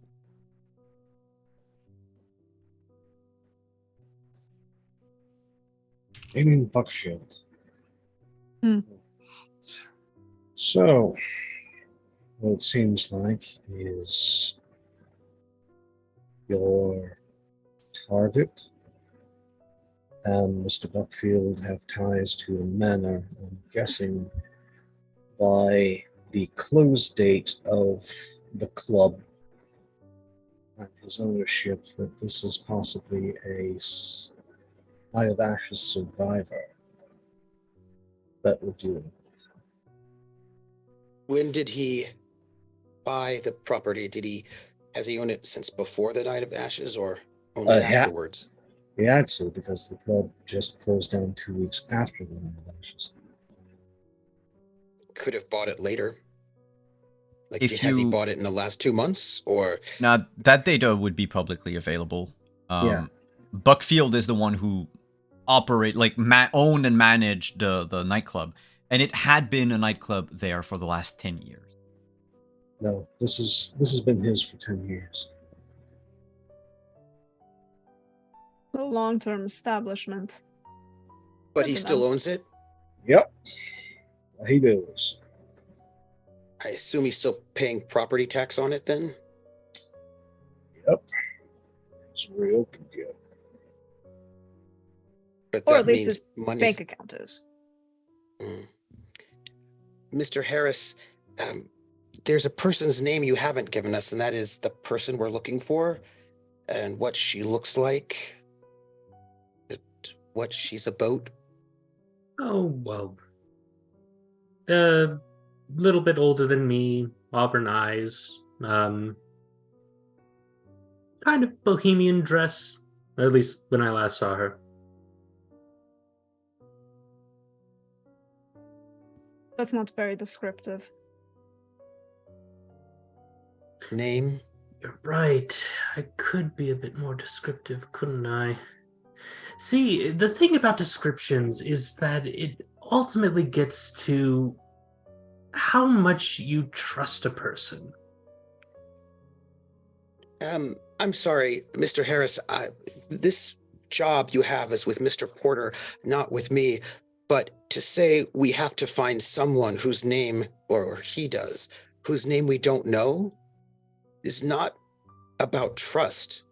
If I said to you, Mr. Harris, I need you to go to New York City and find for me a La Sombra who has auburn hair, that's nonsensical. You know what? You're right. We should listen to Mr. Porter on this. So, what do you think? I think if you want to find your target, I need an actual description of said target. This is not us doing a bombing run over Verdun. This is trying to find someone.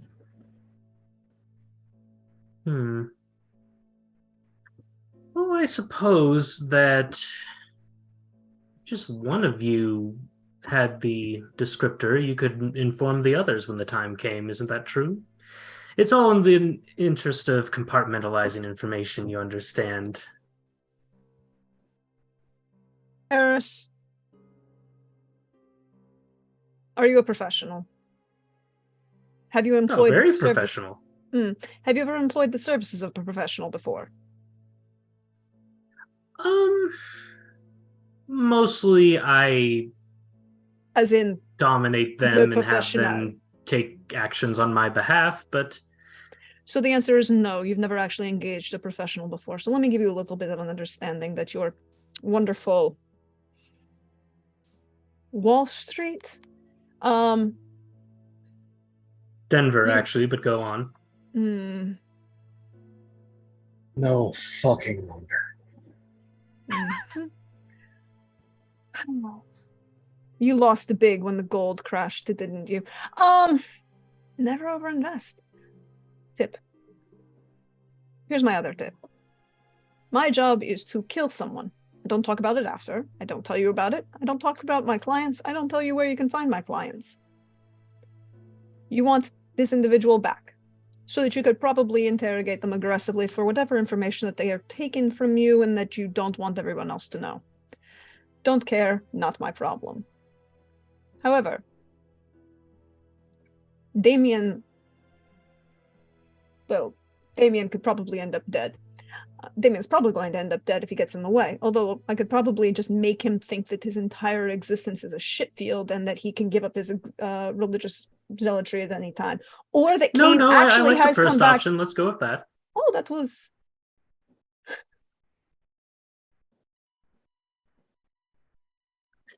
Why do you want him dead so much? Because it's sexual and he's jealous. No, it's because this guy's a rogue. And the people higher up in the clan don't like him. I bet things option both. You have such a fascinating preoccupation with sex. I'd love to get into that later. But anyways. Not with you. Good try. Mr. Harris, I'm confused about a few things. I don't know why you are contracting Mr. Porter for this when you seem so blasé about it, as if this is not something that you actually care about. No, he's not the one that contracted me. No, someone else contracted me. He is the client. Someone else is paying for this. But that means he wants something. Yeah. He wants her. He wants what the clan wants.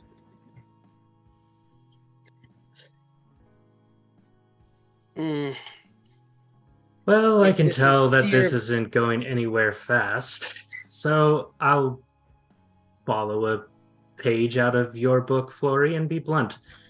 Her name is Monet Wolf. Thank you. Very simple. Monet Wolf. Spelled like the French painter? Indeed.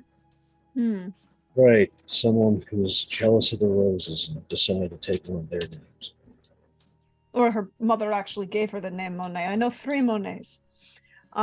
Really? That's fascinating. It's not a common first name. It is in certain demographics.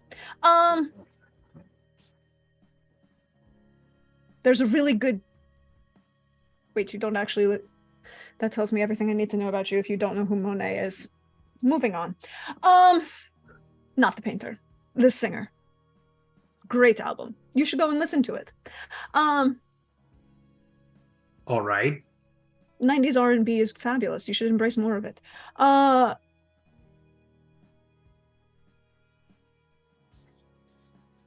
So, Monet, Wolf, with an E, without the E. Monet. No, the wolf part. Wolf part. That's No an E. E. No E. Like the animal. As opposed to the famous detective. Right. Sure. Or the general, English general that that fought here. Yeah. There's a folk song about it. Fuck that. Really? Guy. Interesting. I'm learning more and more about this city. All right. You want her. You want him dead. Good to know. Delivery point. Well, that's a good question. Anywhere you recommend for a handoff?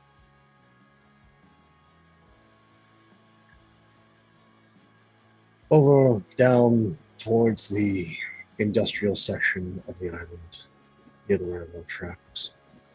And where is this manor in relation to that?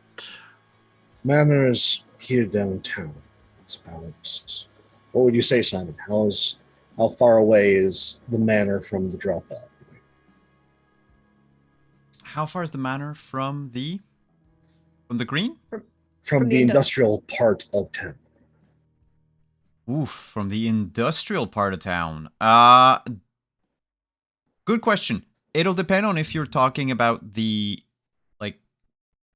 industrial port, because that's one industrial sector we have, Otherwise, there's the other industrial sector. So there's one near the water because a lot of shipping being done through the St. Lawrence. The one with the least eyes. Ooh. Let's put it this way: not the international shipping port. Yeah, then in that case, you would be. I mean, I think it's like a half-hour. Unless one of you is contracted with the longshoremen, because those are two very. I'm not going. 9/11 has caused so many problems. You would not understand the amount of problems that goes through just general shipping. Ugh. The amount of extra taxes money I have to pay on shipping things internationally now. Trust me, I have learned to bribe the port authority for anything. I just talked to the longshoremen. The unions are actually really nice. Mr. Harris, what are you going to be paying myself and my compatriot, Ms. Winters? Well, see, that's interesting because it's Sierra who reached out to Mr. Porter, isn't it? So. But you're the one who's here. Nice, this is a pickle. Well, what's your going rate?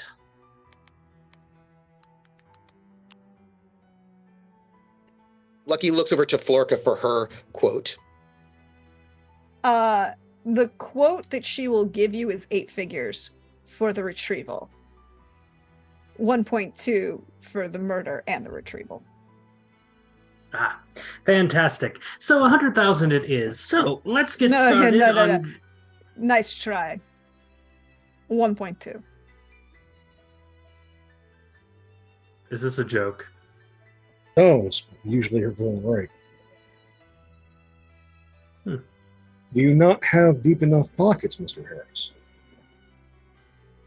He smiles deep. I'm just menacingly. not sure if I can count upon your services. 3 relative unknowns who don't really have a proven track record yet. I'm sorry. A lot of unknowns. Wait. Repeat that previous statement again. I want to hear you say that to my face. Oh, yes, I wouldn't absolutely. say it. Forget. And I use cloud memory on her. Good try. No. Oh. No. Oh. No. Cloud memory. Good try. No. Mm-hmm. Because I do believe it's resistible. It's an opposed roll. Yep. It's resistible. It's Yep. an opposed Yes, roll. it is. Okay, I'm ready for it. And I believe part of it is it's an obfuscate. No, skill. it's Yeah, charisma. dominate. So you, Flurry, would have to roll wits plus resolve.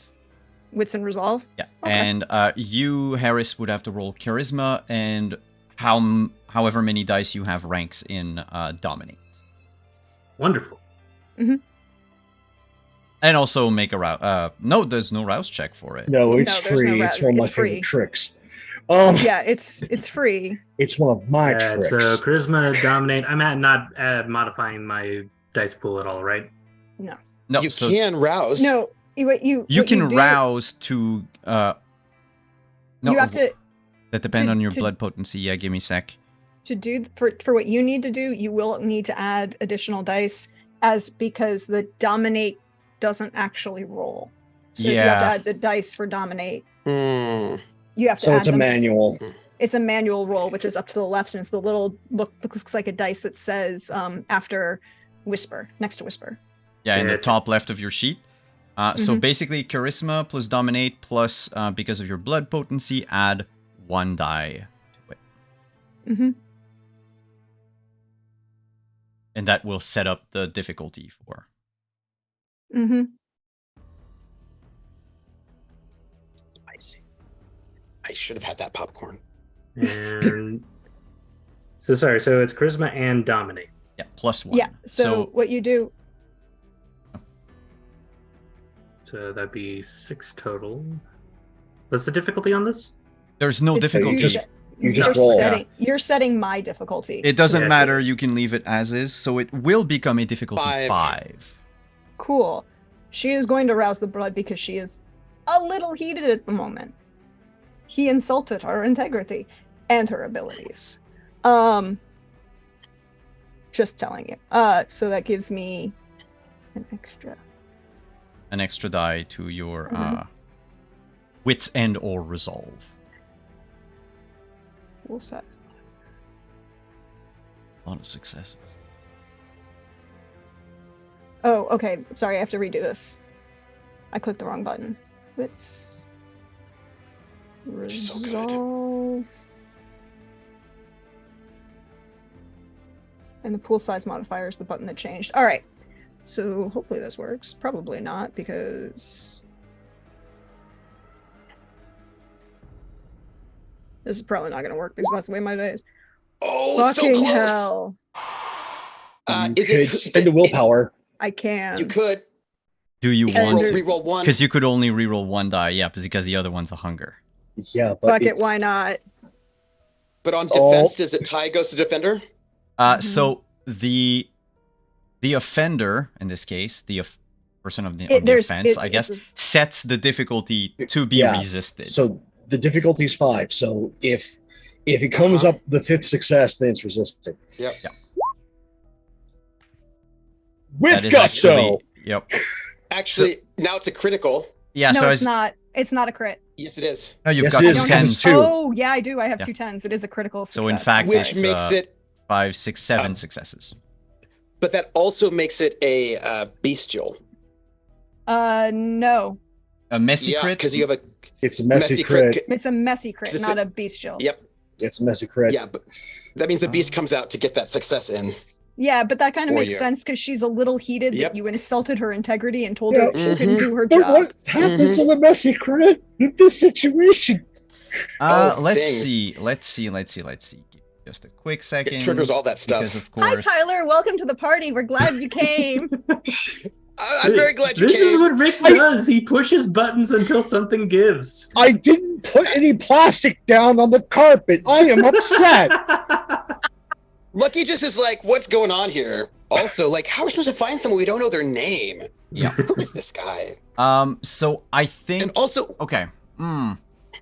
It's a messy crit on resisting something. So I believe what we could do. Do I get violent with him when he tries to pull this shit?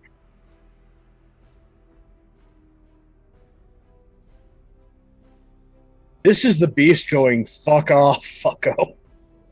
so you're gonna get like a stain or breach I the think- masquerade no, or use a doctrine I think- advantage I think- conditions. Let's do this.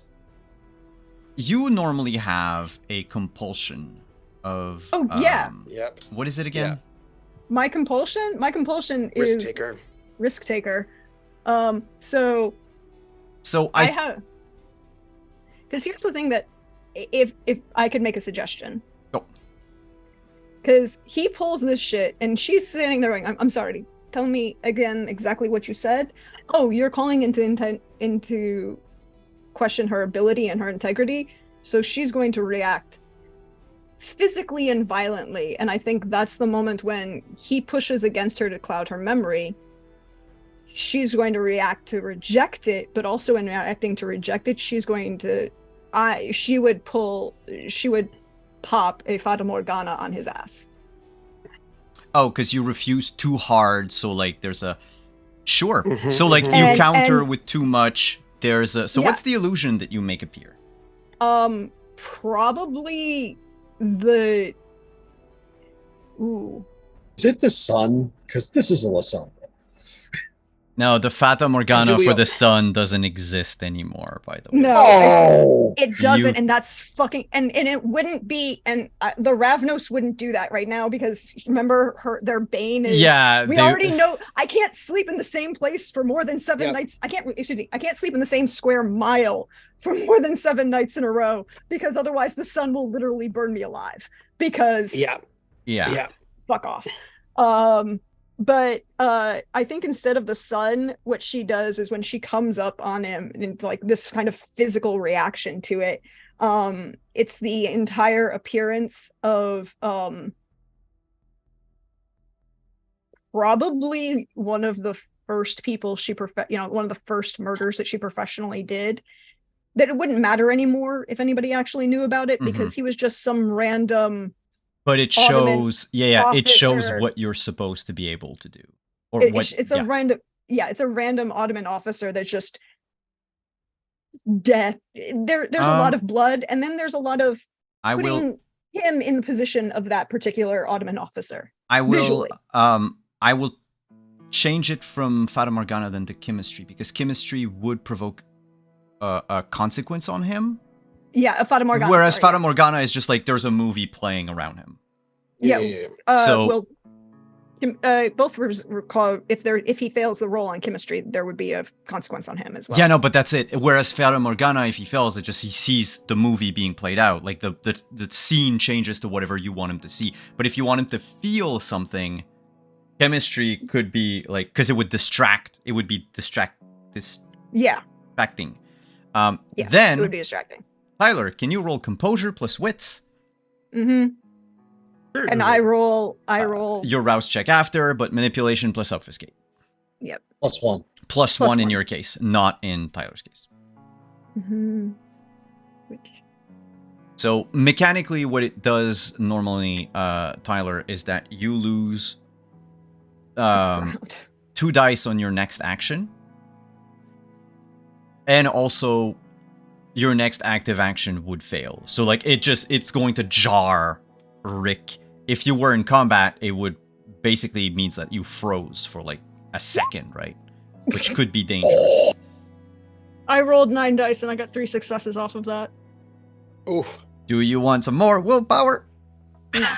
Okay, so it's a difficulty 3. But this is I'm not actually going to try and mess with him in this case. This is just a No, but it's visual the reaction. visceral. Yeah, it's your beast going like, I dare. How dare you? Fuck face, yeah. Like, yeah. So this is composure and wits. Composure and wits, yes. Okay. So the difficulty on is 3. 3. Yep. I rolled 9 dice and got 3 successes. That tells you something. And Pretty he high. rolled 7 dice. Well, 9 dice actually, Yep. and got 3 successes. Yep. So you see for a moment, it's not going to, like, pain you or anything like that, but immediately the scene changes briefly to you said it's a battlefield? Yeah, no, it's a tent. Yeah, please It's a describe it. You're going to do a better job than I. Yeah, so it's a battlefield tent, and you just see her come up out of the shadows in the dark in this flickering light, and who should be this a figure who you're pretty sure isn't you, but now you see is you with your face, looks up from whatever papers that they were reading at a camp desk as she takes the knife that's in her hand and slices vertically across his throat and just continues out the back of the building, out the back of the tent, and like slice the throat and then slice the tent and then continues back. So it's that same whoosh moment, and then there's this moment of superimposing your face on this guy who's now very dead. And this, to add to this is way too real to have been manufactured. Like, in the sense that this memory is way too vivid to be like, no, she invented something. Like, that came from her. But it lasts like 2 seconds, then it disappears. And the two of you are now left facing each other, probably just within arm's reach. Don't fuck with my mind. That was very clever. Mr. Harris, Message received. my last name used to be Valentine. I'm from Miami. My sire is one of the more infamous members of the Savannah. I know a lot about anatomy. I never went to school for it.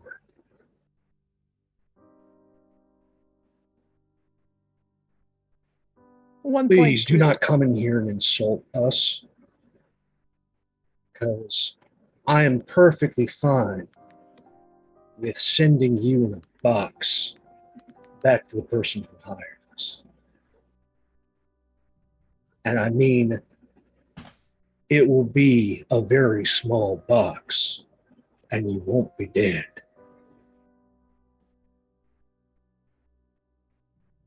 He raises his arms in mock surrender. I had to try. No, he didn't. That was your one. Pull something like that again, the old me comes out. You don't want that.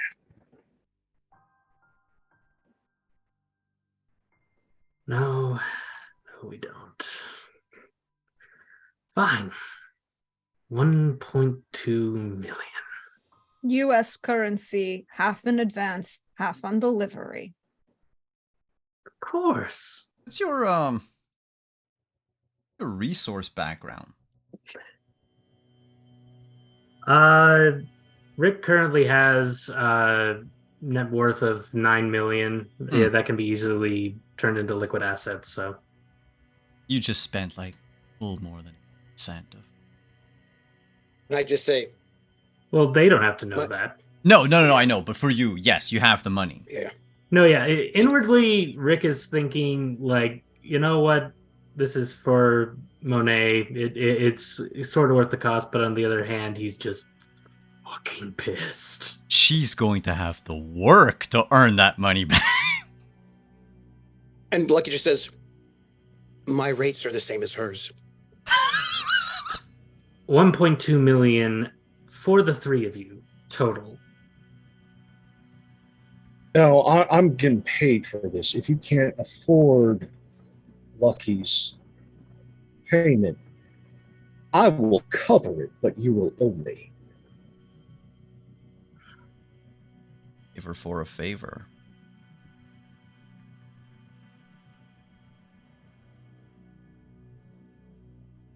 It's up to you.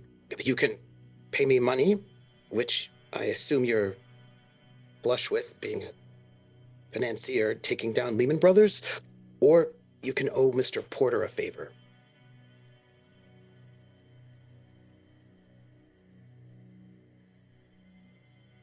Fine. A favor. We can work out the details after the job. Oh, no. Work it out now. We're in negotiations. You are a child of discord. A very confident child of discord. I've got one job for you after this. The circulatory system. You're going to fuck it up. All of it. I'm sorry, could you repeat that? It's so loud in this room. The circulatory system. The people that provide bodies and worse to not just kindred, but also kind. You're fucking it up. See, I tend to stay out of kindred affairs for a reason. You're asking me to take a big risk here, in addition to hefting over a not insubstantial 1.2 million. No. Twice. 2.4 million. One for me and one for him. If the price is too much for you, Mr. Harris, I can send you to the Bishop of Miami. He has a kill squad that you can hire. But I can tell you from experience, the price that he wants out of you is far higher than mine. And I don't know when was the last time you had a Baldery, because that's part of the deal with him.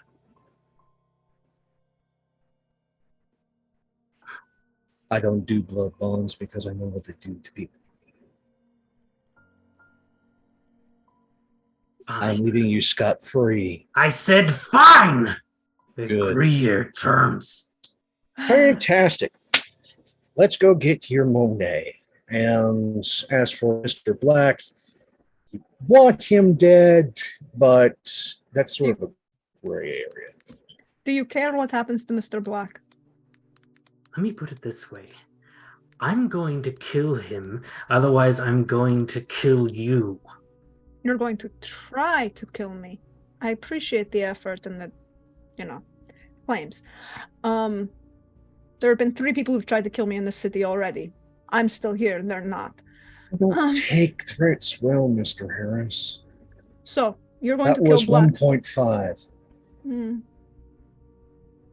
I feel like we should do Mr. Harris a favor, be kind to him, and just, if this Mr. Black is there, that we just kill him for it. To show that we are, friendly. I'm not even paying attention to what Lucky's saying right now. I'm just staring daggers at Flory and Porter. Flory's going to shift. It's like, so my answer is you don't care what happens to his body afterwards. Good to know.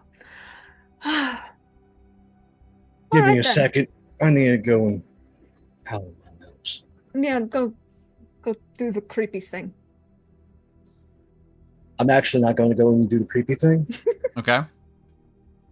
I'm researching Harris's company. Oh. I'm planning a hostile takeover. Oh no! Lucky's pretty chill about the whole thing, really. I have He's more like- resources. We love you, Tyler. I brought this on Lucky myself. I brought this on myself. If it helps out, Lucky doesn't have any bad feelings towards you at all. But it's interesting because I'm typing notes in the background and I'm like, Tyler, we're gonna have to talk after this. Mhm. Yeah. You know, So what do you research? Just general info? I want to know, is this a publicly traded company? Is it a privately owned company? Is there subsidiaries? Is there an owner? Like, I want the full financial write-up, and if I can buy it out, I am going to. And then sounds I'm like going this is to gonna be a new bang, project. and then I'm going to bang capital it as hard as possible. Plot twist: Rick Harris is the big bad of this campaign. Nice. Well, we know Well- what happens to it. Tyler, you're the one who's best positioned to answer these questions. I mean, if your company is publicly traded, I'm not gonna ask for a tech check no, to find that info on Google. Yeah, no, the company is not publicly traded. Okay, it's a private company. It's more of like assuming you really do your research, it's kind of like almost in the vein of the whole like GameStop, GameStonks thing. It's just like it's something that kind of everyone just agrees to follow this one person's advice, and there's not really any like formal affiliation. It's just kind of just because it's for the whatever cult of- reason, like when someone says, "Hey, go disrupt this stock," everyone just suddenly does it. Oh, I have an entirely different thing to do. Is it registered in the U.S.? Oh. Or the Cayman Islands, sorry. Or Liechtenstein? Or Liechtenstein. Is Or it in Luxembourg. a tax haven? that's a good question. I don't think Which- I've honestly thought about that. Let me Which think about tax this. haven is it in? Panama? Yeah, like, I know I'm these. sure it's in a, I mean- I'm sure it's in a tax haven. without That's all I'm saying. spending like 3 hours on tax haven, tax shelters, and where to set up companies. You know what? Because I think you're brilliant enough that, Yeah. in my opinion, Rick is brilliant enough that he would have done his due diligence and make sure that he's as difficult to take down as possible. Okay, so difficult to take down as possible, surprisingly enough, is not. I mean, by according to mortal standards, like Well, the IRS can't just barge down and do its thing. To let you know, I've researched so much financial crime. No, you are based out of Luxembourg. You are based out of one of 5 buildings, because Luxembourg's number of companies registered there versus its population is 3-1 at the bare minimum. So no, you're registered there. Wow. And yeah, I it's figured- 3 buildings. Thinking about it more, I think that the company itself is kind of like a Matryoshka doll almost. Is that there's Yeah, a company that owns it Yeah. in Oh yeah, because there's a you have the company that licensing owns it in fee Washington, for the which is owned by a company in Hartford, which is owned by a company in Ohio, which is owned by a company in Florida, which is owned by a company in Cleveland. like you have all these I love it. subsidiaries and they're paying licensing fees, so they pay no taxes because that's how you get around paying the tax. But your primary main holder is registered in Luxembourg, which unless you get something very rare, which is essentially an EU finance warrant, you cannot do jack score. And that is incredibly hard to do. Hard, but not impossible. All I need to do is make sure that you are wanted for war crimes, and then we can get your assets frozen. This feels like a project from the project thing. This That is feels going very to, exciting. this we'll enter that in our projects. Oh yeah, no. Getting Harris wanted for war crimes is now a thing. I love that it's like Val now took a back seat for a split second, and Arthur's just like, I'm taking that motherfucker down. I'm just going to destroy this man with everything I've got. Lucky's chill. He's like, that's cool. Like, he does have no idea about the evil plans. He's just like, oh, we have a name. That's great. And I'm going to get paid because I have no money. So that's good. This is classic Zamish the Sombre conflict. Kind of is. I want to you play the stereotypes, but just not in the way you think. And Lucky turns to Rick and he goes, so, do you follow hockey?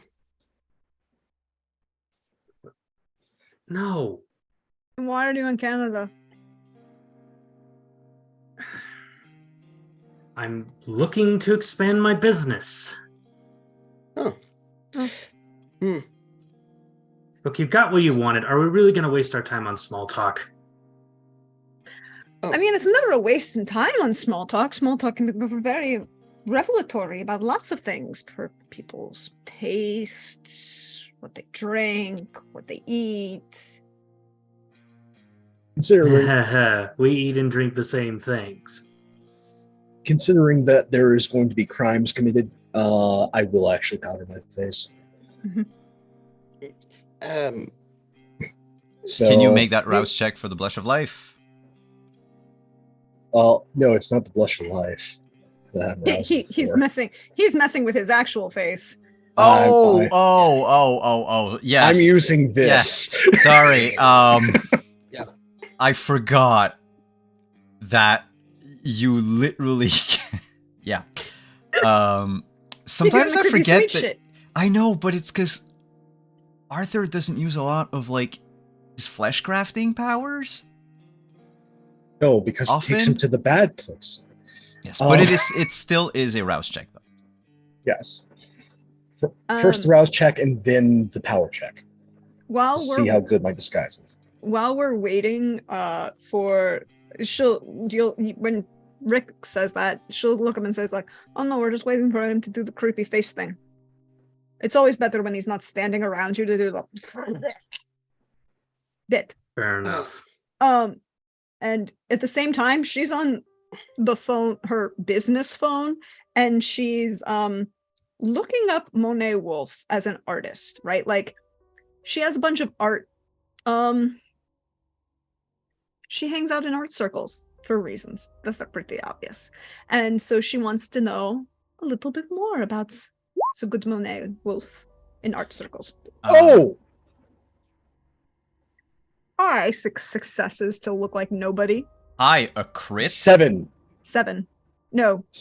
No, because 2, 4, 6, 3 10s and 1 single. Yeah, but it's every success. pair of 10 that gives you more. It's only pairs? Yeah, it's so only it's pairs. 4, It's only 5, pairs. 6. 5, 6. Yeah. Okay. Yeah, at least it had that math right. Yeah. Correct. Okay.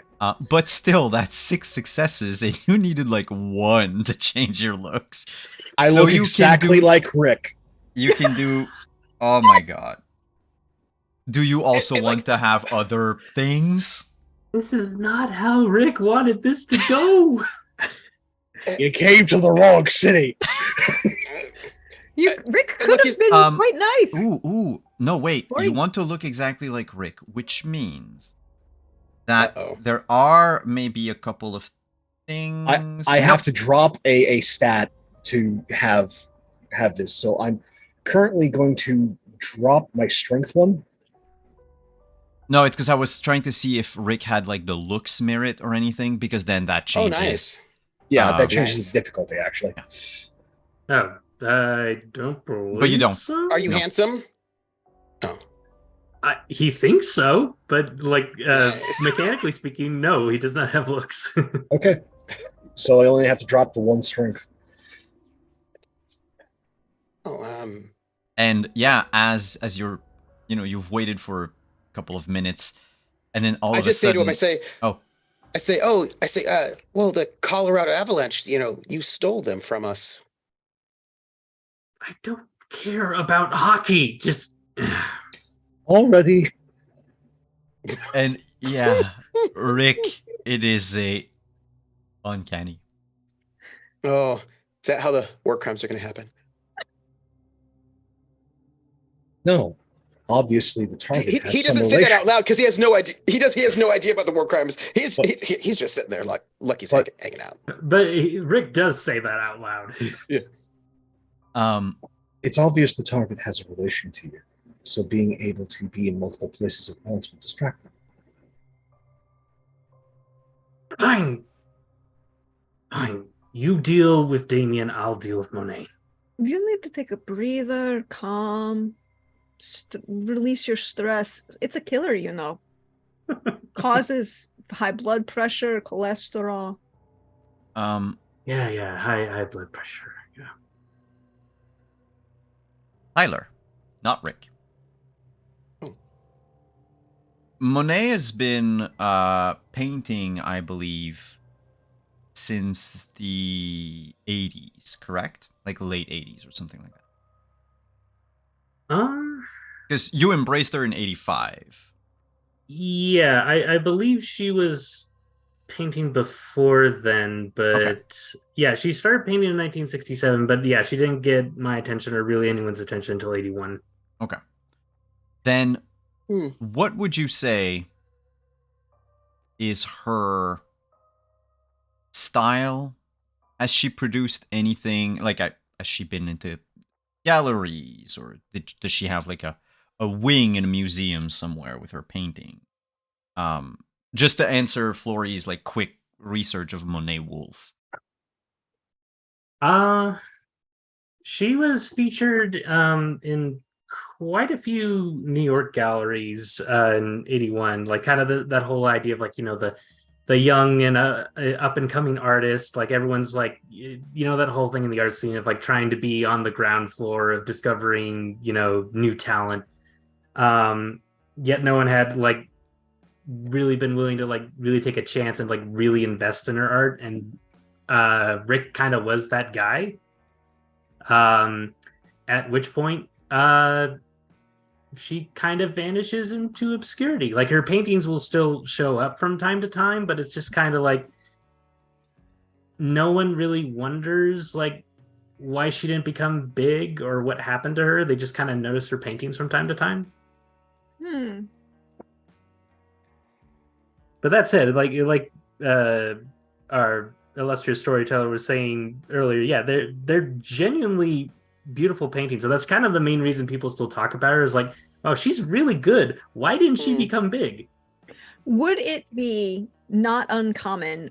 Would it be possible for Flory to infer, based on like the rise and the sudden disappearance, although occasionally popping up, that is when she was turned, and like would it be possible for Flory to, just on general knowledge of both kindred and art scene, that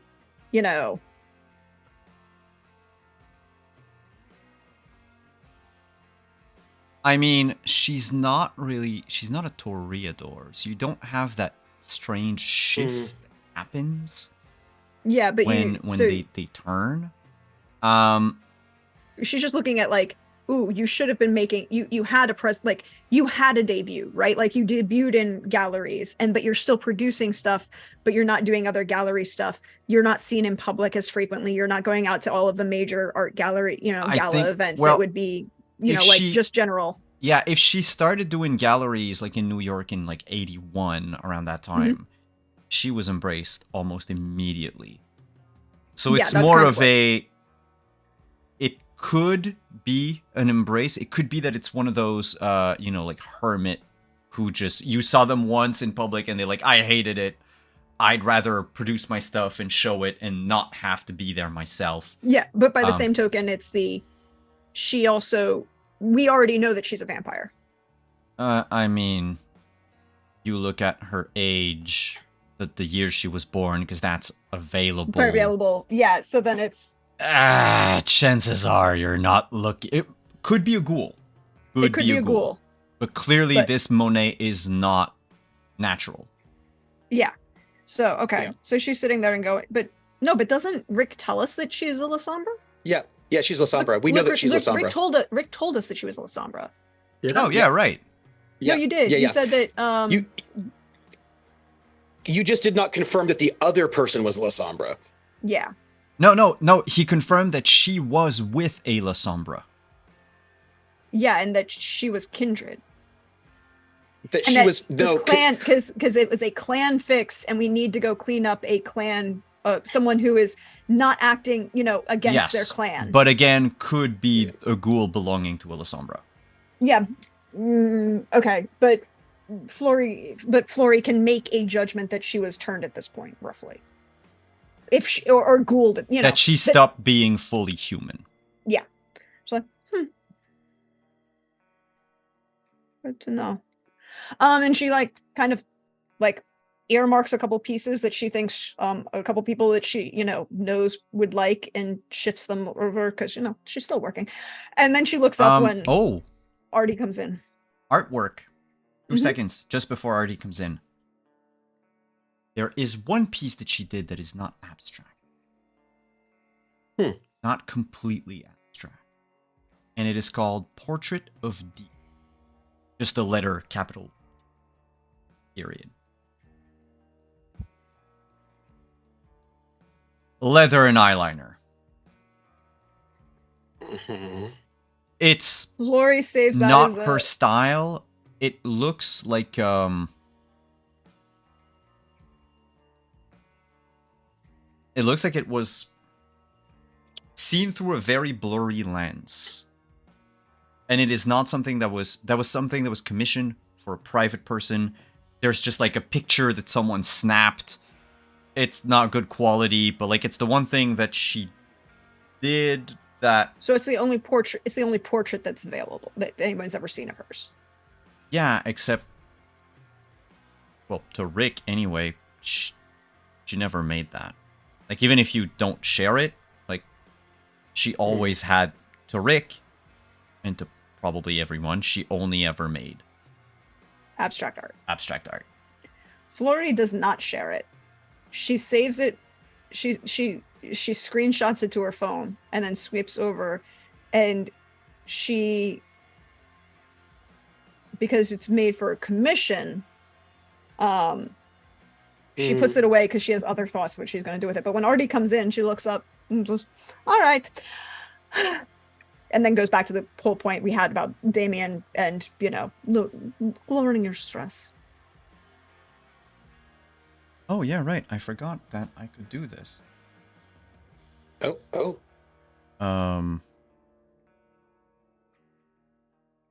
Just want to see anyone.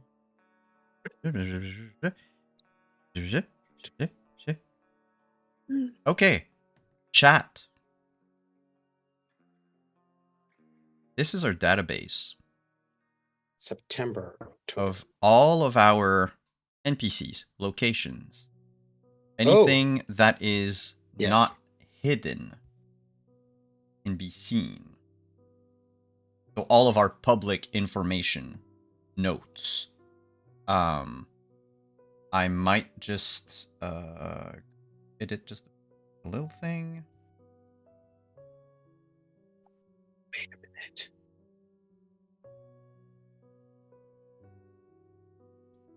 Oh,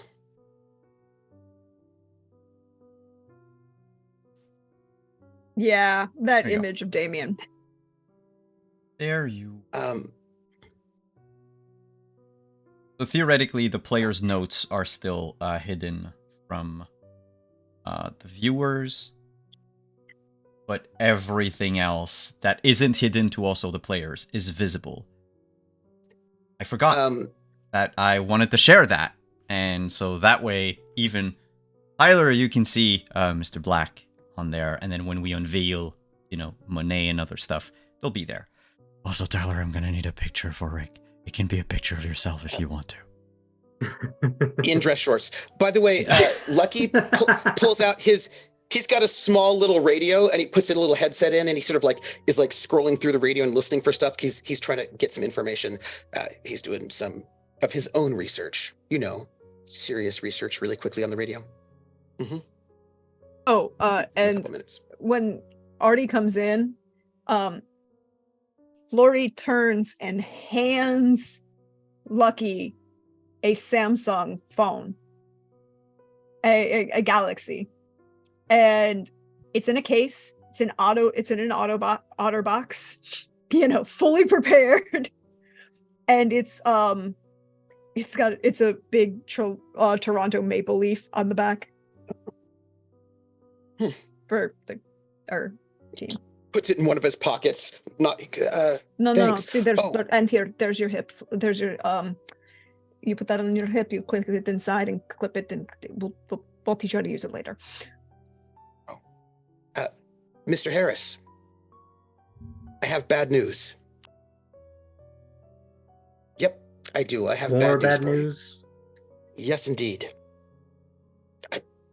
You probably weren't paying attention, but Colorado Avalanche were playing at Montreal tonight, as a matter of fact, and they lost. Ooh, what was the final score? 3-2. Oh, power play or just regular? Overtime. Even Oh. the GM's gonna fast forward the clock, because at this point, it's torture for me. Arthur comes out. I mean, Rick number 2. And what is Rick the to plan? the second power. Yeah. What is the plan? Obviously, there's still ties to the manor. So if there's going to be any clues to their locale, it's going to be there. I'll meet you there. And Flory reaches up and starts unpinning a piece in her hair. So since this is the green, we're going to take one of the other cars, but this is from the green's garage. We're taking the murder van. Y'all, you are literally a 10-minute walk away. Yeah, Flory's walking. Oh, it's only a 10-minute walk? Yes. But Flory's walking and then No. stealing the car. I'm still taking the murder van because we need to be able to transport things. Yeah, after the fact. And it's pre-prepped. It's got multiple body bags. It is completely cellophane lined. Any and all carpet has been excised from this thing. It's a Ford Transit van. Yeah, but not white. No. This one is a nice dull gray blue. I like it. How long to take from the green back to Montreal Nord and back in my car? Oh, there and back again? Haha. That would probably be like a 30-40 minutes. Okay. Thanks to all the lights. Meet up in an hour? Sure, they probably are either just getting up or getting fed. So, My bad, it's a 12-minute walk. well, 900 meters. still, If we're I'm gonna going to take go the and van because we're going to need the van. I want to get some supplies, if you don't mind. Certainly, we can at least scope out the area and try and get a scent of things. Okay, I'm gonna go drive, and it's nice to meet you, Mr. Harris. Sorry about your team. Lucky heads out. By the way, it was a true game. I'm sure. I do not care. Uh, when you arrive at the at the house, it is a well, as I said, redstone Victorian. Looks a bit dirty. Looks like no one's been really taking care of it. One of the windows been boarded up with like 2x4s, whereas the others are all covered in this black like sticker almost that covers the whole window. Because, you know, a nightclub covers the whole windows. In some instances, you can see that like it was peeled off over the years. There's few graffiti on the sides, not on the front though. The front has to look good for the people walking down. There are no cars parked around, which is kind of a something special. Yes, I forgot that Rick looks like that. Thank you. And it is quite... One thing you do notice, however, the moon is out, not a full moon, there's a sliver of natural light, there's a few street lamps, though the 2 lamps closest to the manor are out. They still cast shadows. And their shadows glitter. For Rick's edification, when Flory walked out of the room, you no longer saw her. You don't know where she is. Oh, unseen, yeah. Yeah, because you don't have auspex, right, Rick? Nope. And she's silent, so you have no idea where she is. Unless you show up next to Arthur and Rick. Yeah, unless I choose to allow them to know where I am. But just with the shadows, Rick, you can feel... Like, you're not super... And you're not one of those Lasombra. You're a modern Lasombra. But the shadow calls to your blood, nonetheless, and... You feel like someone just walked over your tomb. Like over your grave. You're not welcome. And by you, I mean not just you, like everyone. No one is welcome. There's a sizable padlock on the front door. We're talking something massive. Something to deter squatters going in.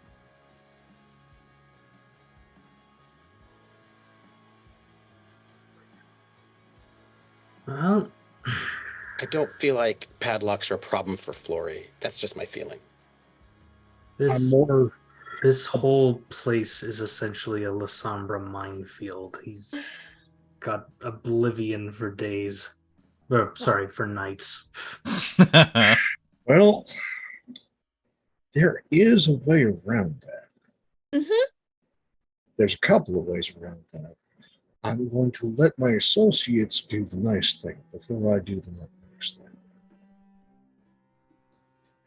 But I am going to be prepared for the not nice thing. Excuse me, Mom. I'm going to go and change into some cargo pants, which I have stowed in the van. In the murder van? It's the murder pants, yeah. Yeah. Well, the murder pants have many pockets, and in some of those pockets is, some flammable fluid. Because arson is always an option. Were we playing Call of Cthulhu? Go on. We're playing against Lasombra. Yes, we are playing against Call of Cthulhu. It's true tentacles, it's true. It's all the tentacles. Arson is always an option. I'm also going to grab a cigar, light it, and just one little trick, ladies and gents. This goes way, way back to the start of ungentlemanly combat. The trick of having a cigar or cigarette in your mouth, just so for you can flick it in someone's face to give you a split second. It's a very useful trick. Um, Also very useful if you need to light a Molotov what's cocktail. your resolve at? 4. You can light a cigar and not freak out. What is your resolve at, Rick? My current resolve. I should know these numbers off the top of my Yeah, it's head. okay. It would be under mental. Oh, yes, there it is. I'm at 4. You are not scared of a lighter or a lit cigar. The beast inside both of you is just like, "Ugh. Be fucking careful." But otherwise, it's cowed enough that Well, also, I like to torment my beasts so it can feel great.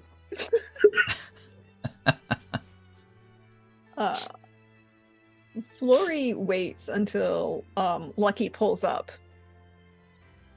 And then we'll go knock on his window, like just suddenly appear and then knock on his window. May I ask our GM, can I get a roll for that research? wait, what you did on the radio? Mhm. No, I sent No. you a DM in Zoom. Oh, my bad. Sorry, my zoom is not always Visible. up What? over everything. What? I only have 2 monitors. Wow. Oh, you do not need a roll for that. Okay. I think I sent you already the info, correct? During your No. interlude? No? Mm-mm. Okay. Mm-mm. Then let me just very quickly. Because the first time I heard the name Damien Black was when Caleb said it, and I was like, what?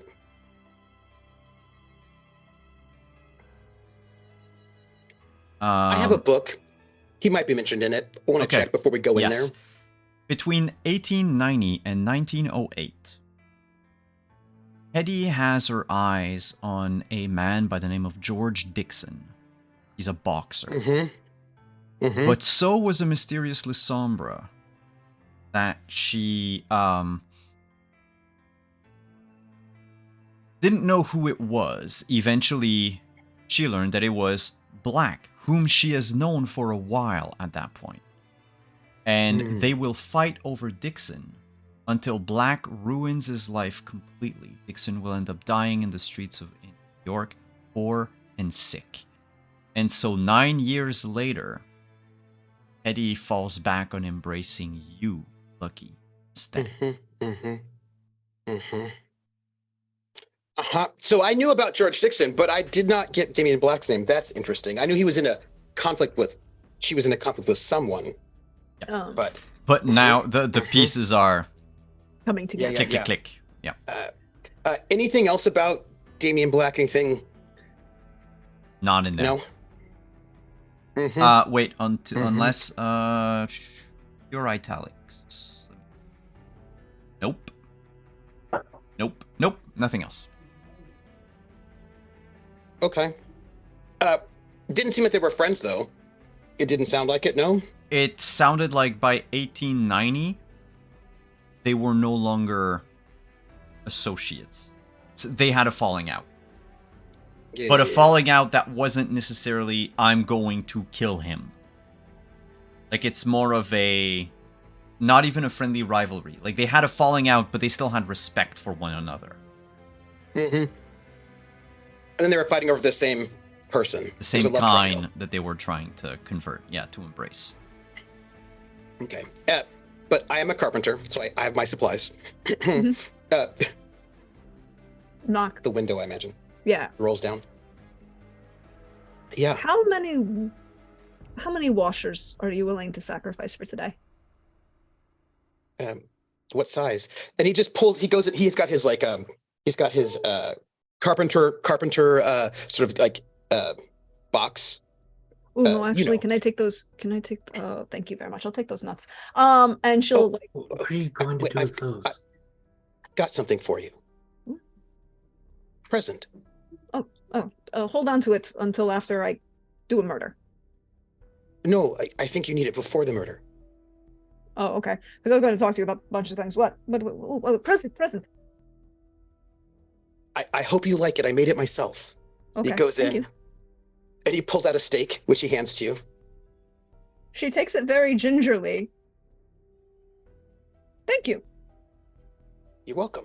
And she slides it in behind her back. It's still into, like, raw. back. Yeah, it's fine. She slides it into the back belt loop. He sanded it though. He wanted Yeah. to make it nice. Yeah. She appreciates it.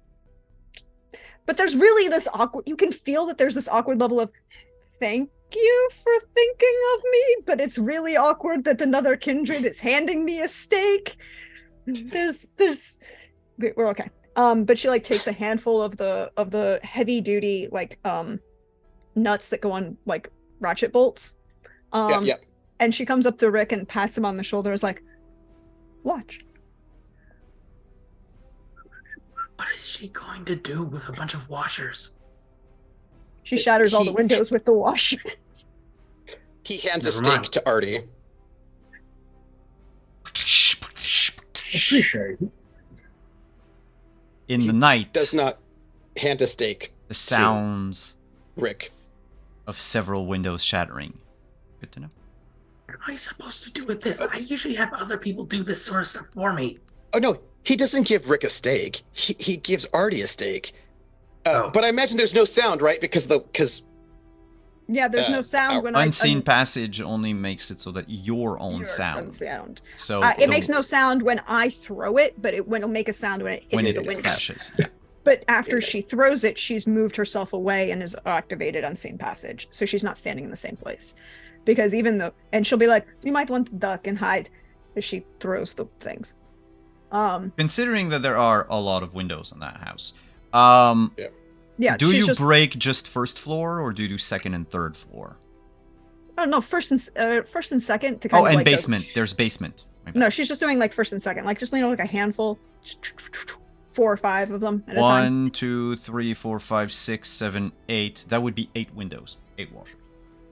Yeah, that's okay. I'm sorry. I'll buy you another box of bolts. Bolts, not washers, because washers would probably be a little too thin. But yeah, just alerted.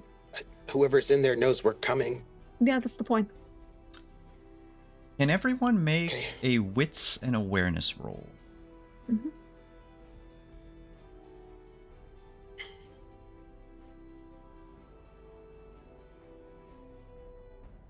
But she goes to hide after she throws these. Yeah, but still. Difficulty? Difficulty 2. We'll leave it at 2. Success. Well, everyone was looking at the house. It's faint, but it's there. Mm-hmm. In the holes that you've made in the windows, because some of them haven't like shattered completely and left like a gaping hole. She wanted the holes. But there's thin wisps of darkness. It's not smoke, because it's not in 3 dimensions.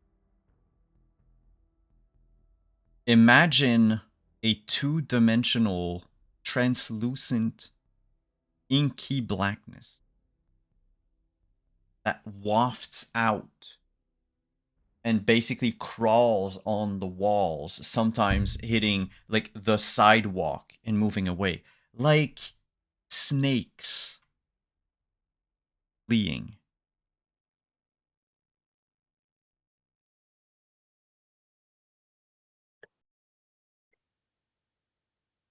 Well, definitely never seen something like that before.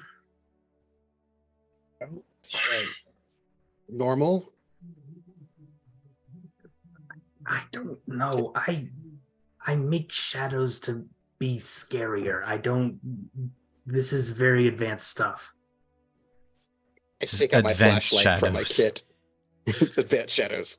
If I Take out my may, flashlight. I'd like to make an occult check. I don't know why you would do that.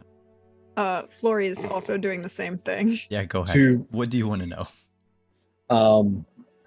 again, I was Sabat for a while. I want to have an idea of what it is that we're dealing with. How much do you have in occult again? I think you have like a lot of dots in occult. I have 3 dots of occult. Okay, 3 dots and you've been Sabat for a while.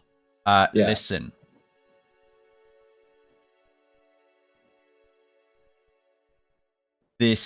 Whoever is in this house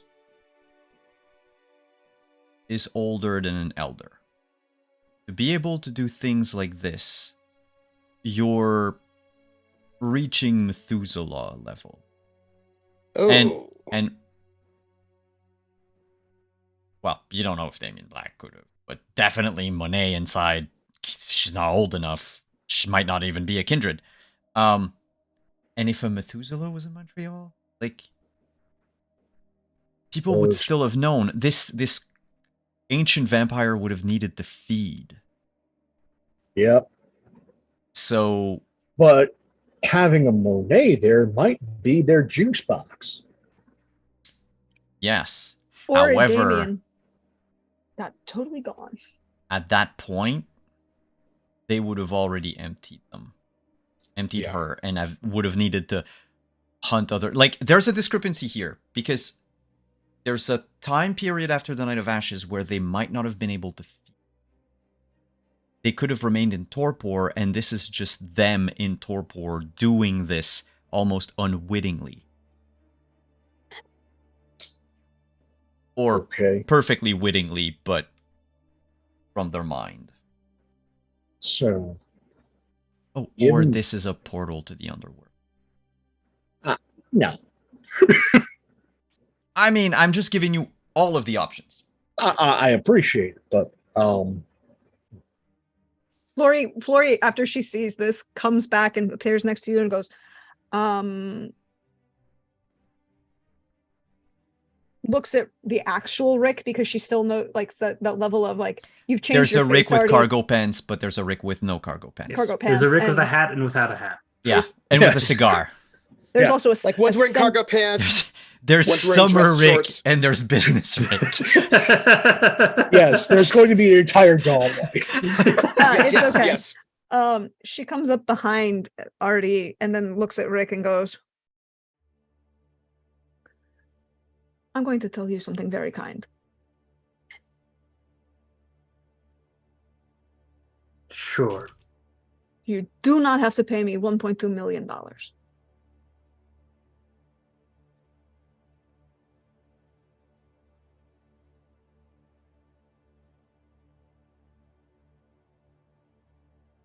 So what? I'm supposed to just accept that she's... I'm sorry for your loss. Wait a second. Rule or Childer? Yeah, I gotta bet on this one. I'm betting Childer. But it could have been Ghoul. I'm very sorry for your loss.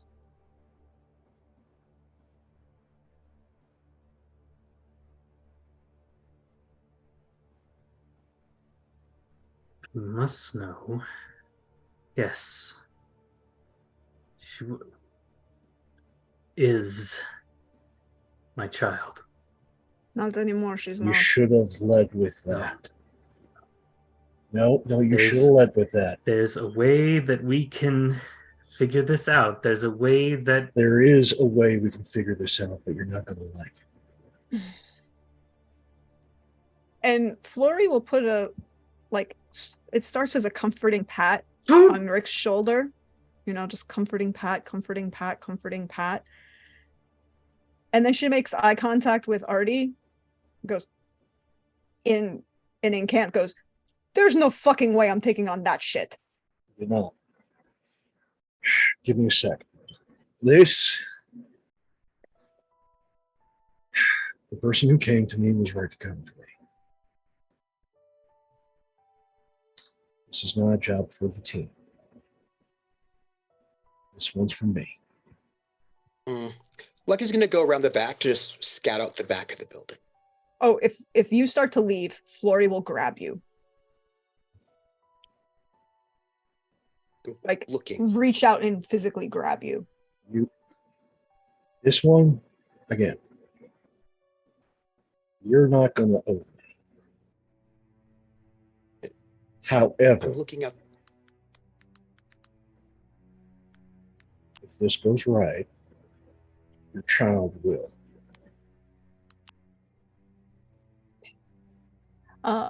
Rick. There is power in the blood.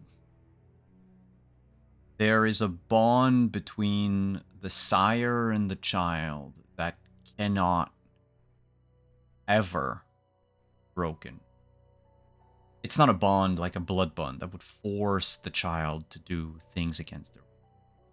It's sort of the bond that a parent would have, a human parent with a child, except a bit twisted.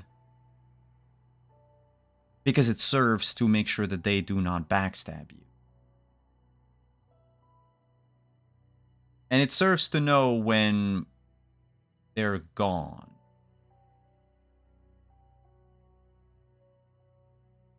She's not gone.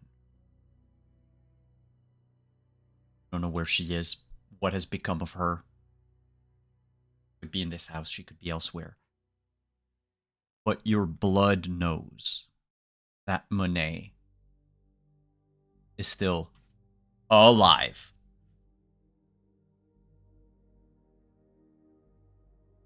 I might be able to get her out. Might. But this is not balance. I'm going to look out back. No. Just be very careful, Lucky. No. You can't tell me what to do. Lucky, I'm not telling you what to do. And I'm not telling Artie what to do. I'm not even telling Rick what to do. I'm telling you 3 points of information. Number 1, it's in that house is way above our pay grade. Number 2, if you actually want to do this, you can't stealth, Lucky. I'm not going in. I'm just going around the back. They already... Look at those light posts. Yeah, and you made the noise already, so they know we're here. That's the I'm point. just checking out the back, as you said. I'm not stealthing. I'm not going in. I'm just going around the back to take a look. Lucky, if you go around the back and I lose sight of you, I can't guarantee that I can find you again. I'll be back. People say that and then they're never back. You do understand that, right? There was this whole thing, he gets put in carbonite. The answer is I know. It's really uncomfortable. I don't know what you're talking about. Movie night will happen eventually. But it never goes that way. This is me going back to the old days and using the old king.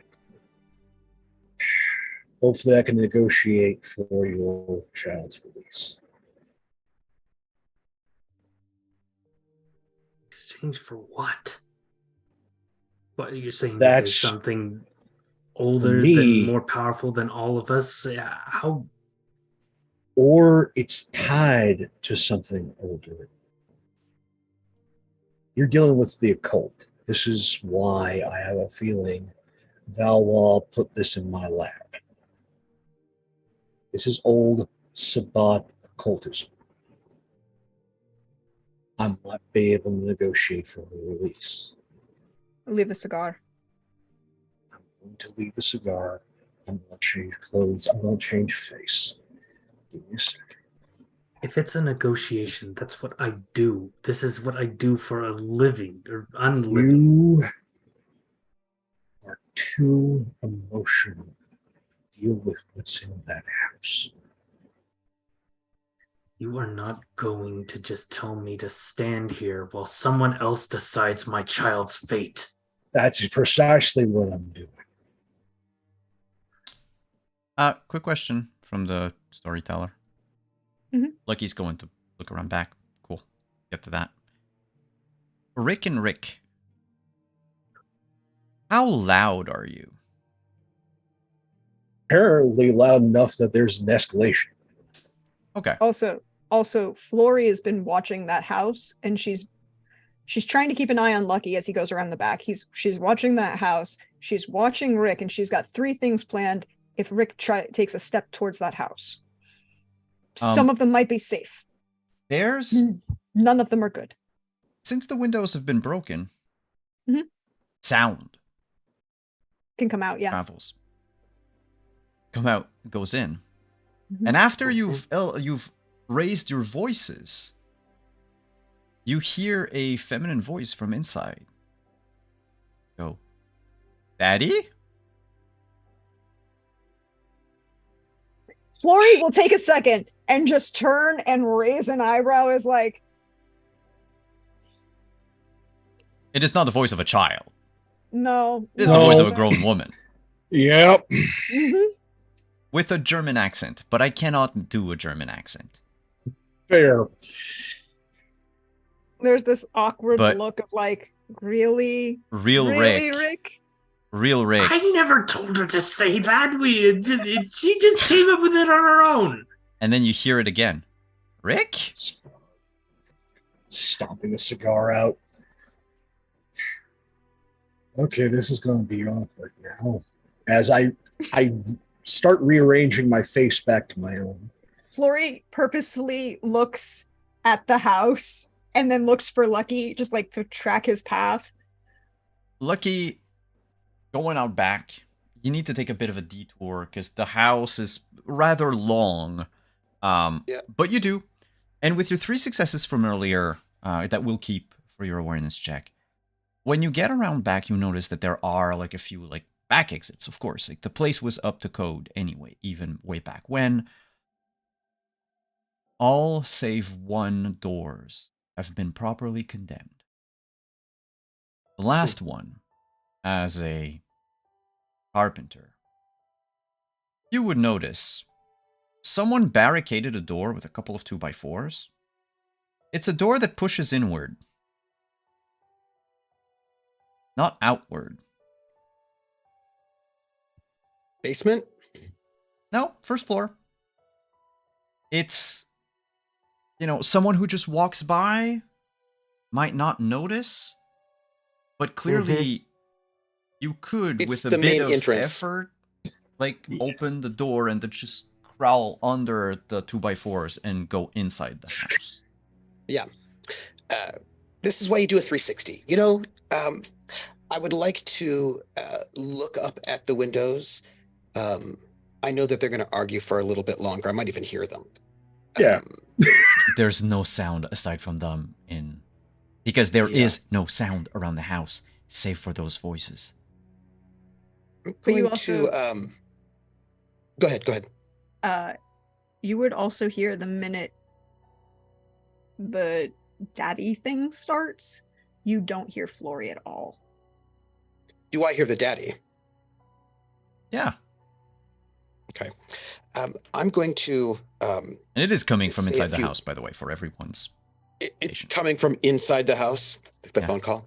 I am going to mutter a few things. It'll take about 5 minutes or so to just sort of center myself and call upon my ancestors and the spirit that lives within me.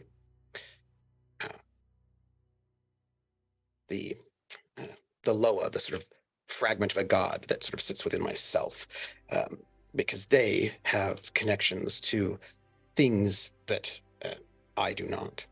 And I'm going to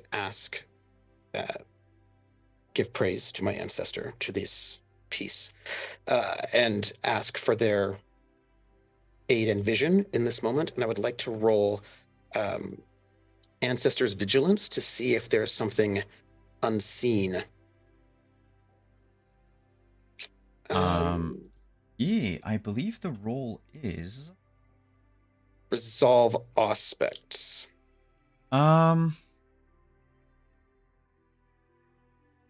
Yes. Okay. So I think I hit this. Oops. Resolve in Auspex, and you get a free die because of your blood potency. Okay, and then Difficulty is 5. Okay. I need attributes and then resolve. Difficulty 5, which I'm gonna have to rouse since I only have a pool of 4. I will rouse to give myself blood surge is 2 die, so let me do that. Get a blood surge going on. Okay, I'm at 2, so that'll give me a plus 2. Right. It's 2 dice. Yes. Mm-hmm. Mistake for the rouse of Glory earlier.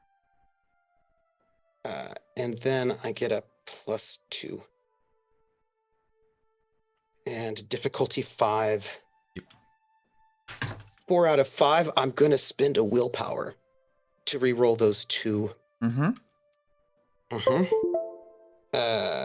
And that is just roll 2d10.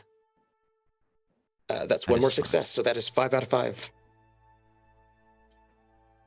As I ask my ancestor to see through me.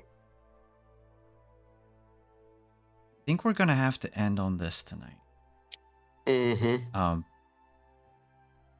There is a scream from Lucky coming from behind the house as you are assailed with visions of your oblivion and the fate that awaits all the creatures like you. And you stare into the abyss, and the abyss stares back. Mm-hmm. We're gonna end there for tonight.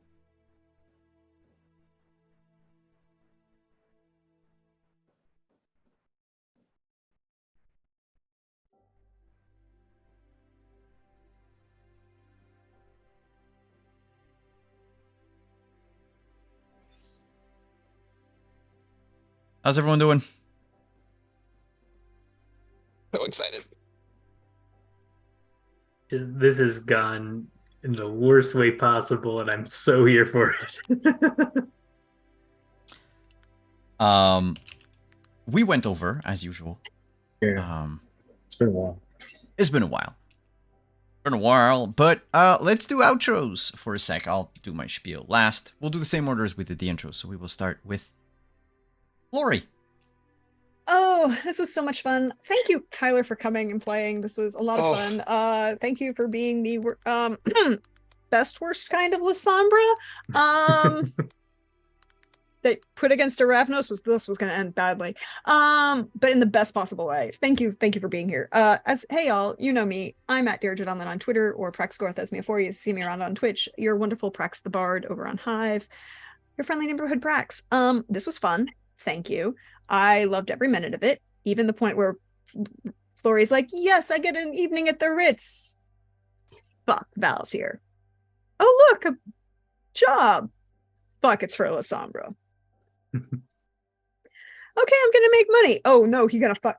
Like, Florrie's been on a thing, was fully prepared, and now Florrie's gonna have to do a thing because Lucky is out of her line of sight. And that's, didn't go inside. You didn't go inside, but nope. you never did. You never went inside. But that's okay. You just pierced through a very difficult veil to pierce. And yeah, I loved every minute of this. I loved the Rick off, the Rick squared. That was so twisted. I loved it.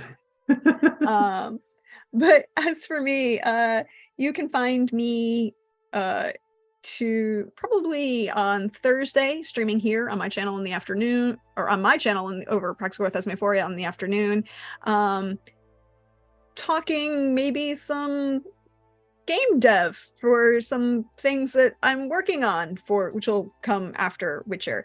By the way, all of the things on my YouTube are up to date. So if you've missed out on anything, or if the twitchiness that's been affecting apparently my channel is been causing you problems, and you want to check out the final season, the current updated final season of Witcher Roads Home, which is on Sunday nights, with a couple of these fabulous folks, and A Song of Agapia's Fortune, which is our high-level D&D campaign, which is also featuring one of these individuals, on Saturday nights. That's all updated on the YouTube.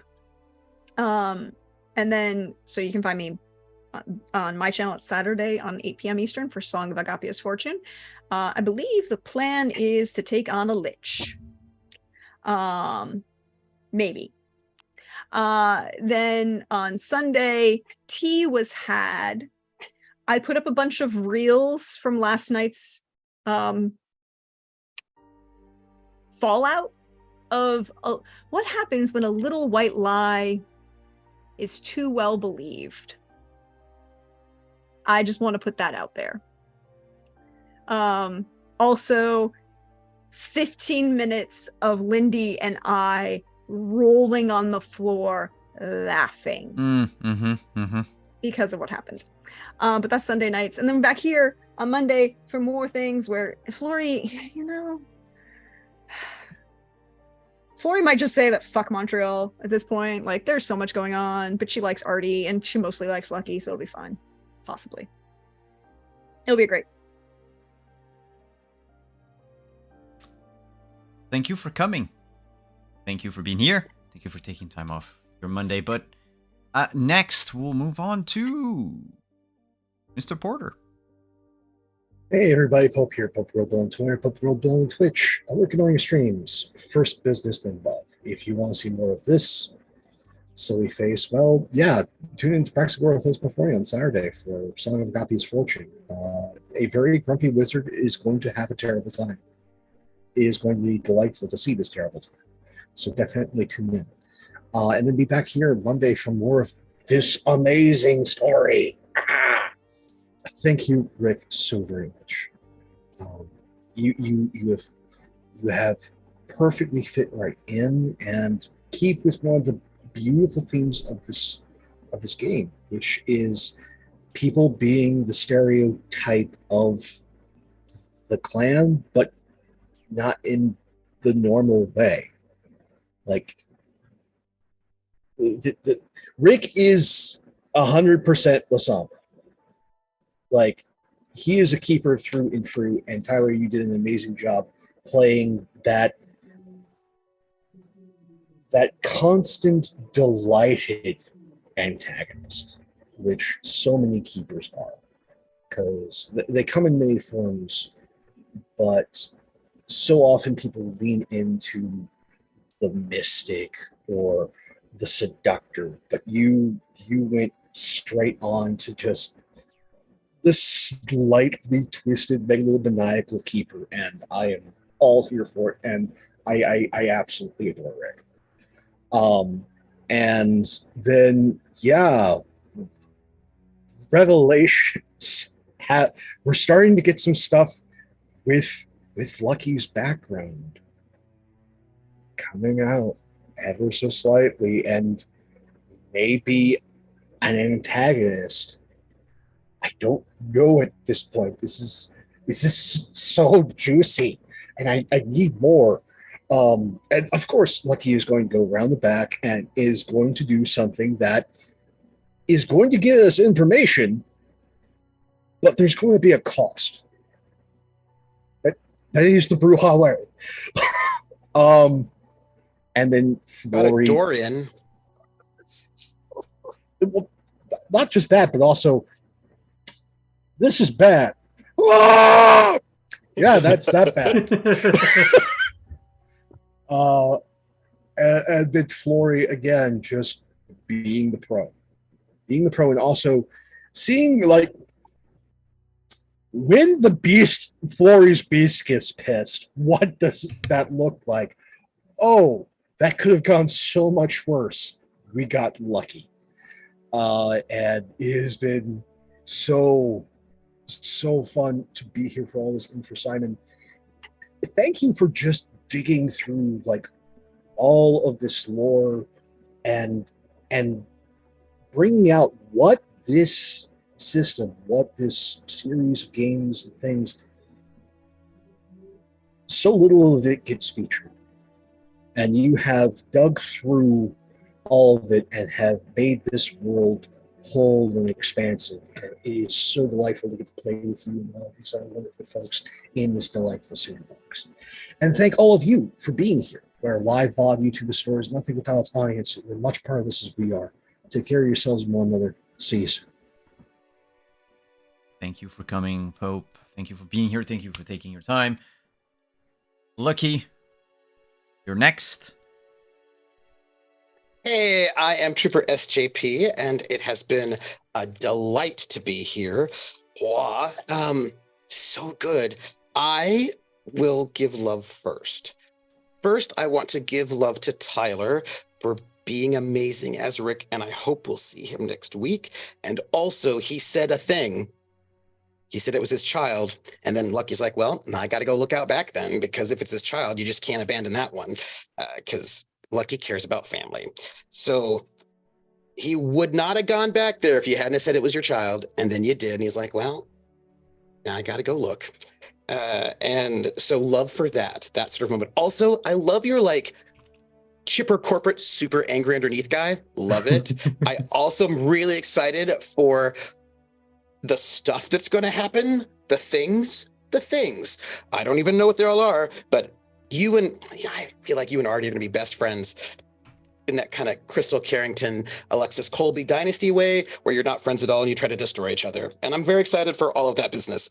And I want to give hope, love for the Rick off, the Rick roll, for being Rick. That was brilliant. I want to give Prax love for the excuse me.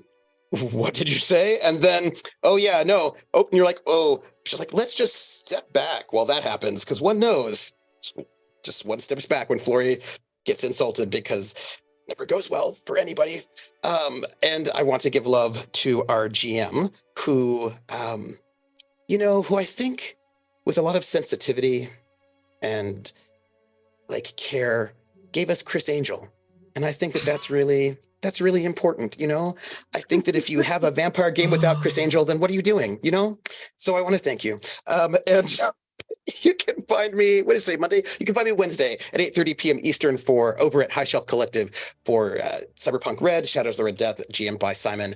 You can find me on Friday at 7 p.m. Eastern on my channel, Trooper SJP, where I'm doing Crash Jones, Space Adventurer, which is an Ironsworn Starforged solo short shot serial style. And then on Saturday at 2 p.m. Eastern, you can find me over at Balrog 1911 for Tales from the Brinkwood, and of course, there's that post-tea aftermath at 8 p.m. over at Praxis channel for Witcher Roads Home. And it was lovely and it was marvelous. Thank you so much. Oh, also, I just want to point out that two of the reels I posted from last night's game have to do with Lord Math. Of course. Thank you, Trooper. He is an experience. Yes. Thank you, Trooper, for being here. Thank you for taking the time. And last but not least, our illustrious guest for the night, Mr. Rick Harris. Tyler, thank you for coming. Thank you for having me. And if I might join on the train of love and appreciation that we started here. I am Tyler Boyce. I was your either Lasombra you love to hate or Lasombra you hate to love, I guess, depending. Rick Harris. I guess I want to start with Prax, because Flory just like, I love how when Rick was like kind of pushing back at you and just like, kind of trying to like, do a whole like Candace Mas Macho thing, you kind of just like, no, here's how this is going to go. You did not hesitate to put him in his place, and I'm so glad you did, because I was worried he was just going to kind of like roll over all of you, and you did not give him any guff, and I appreciate that.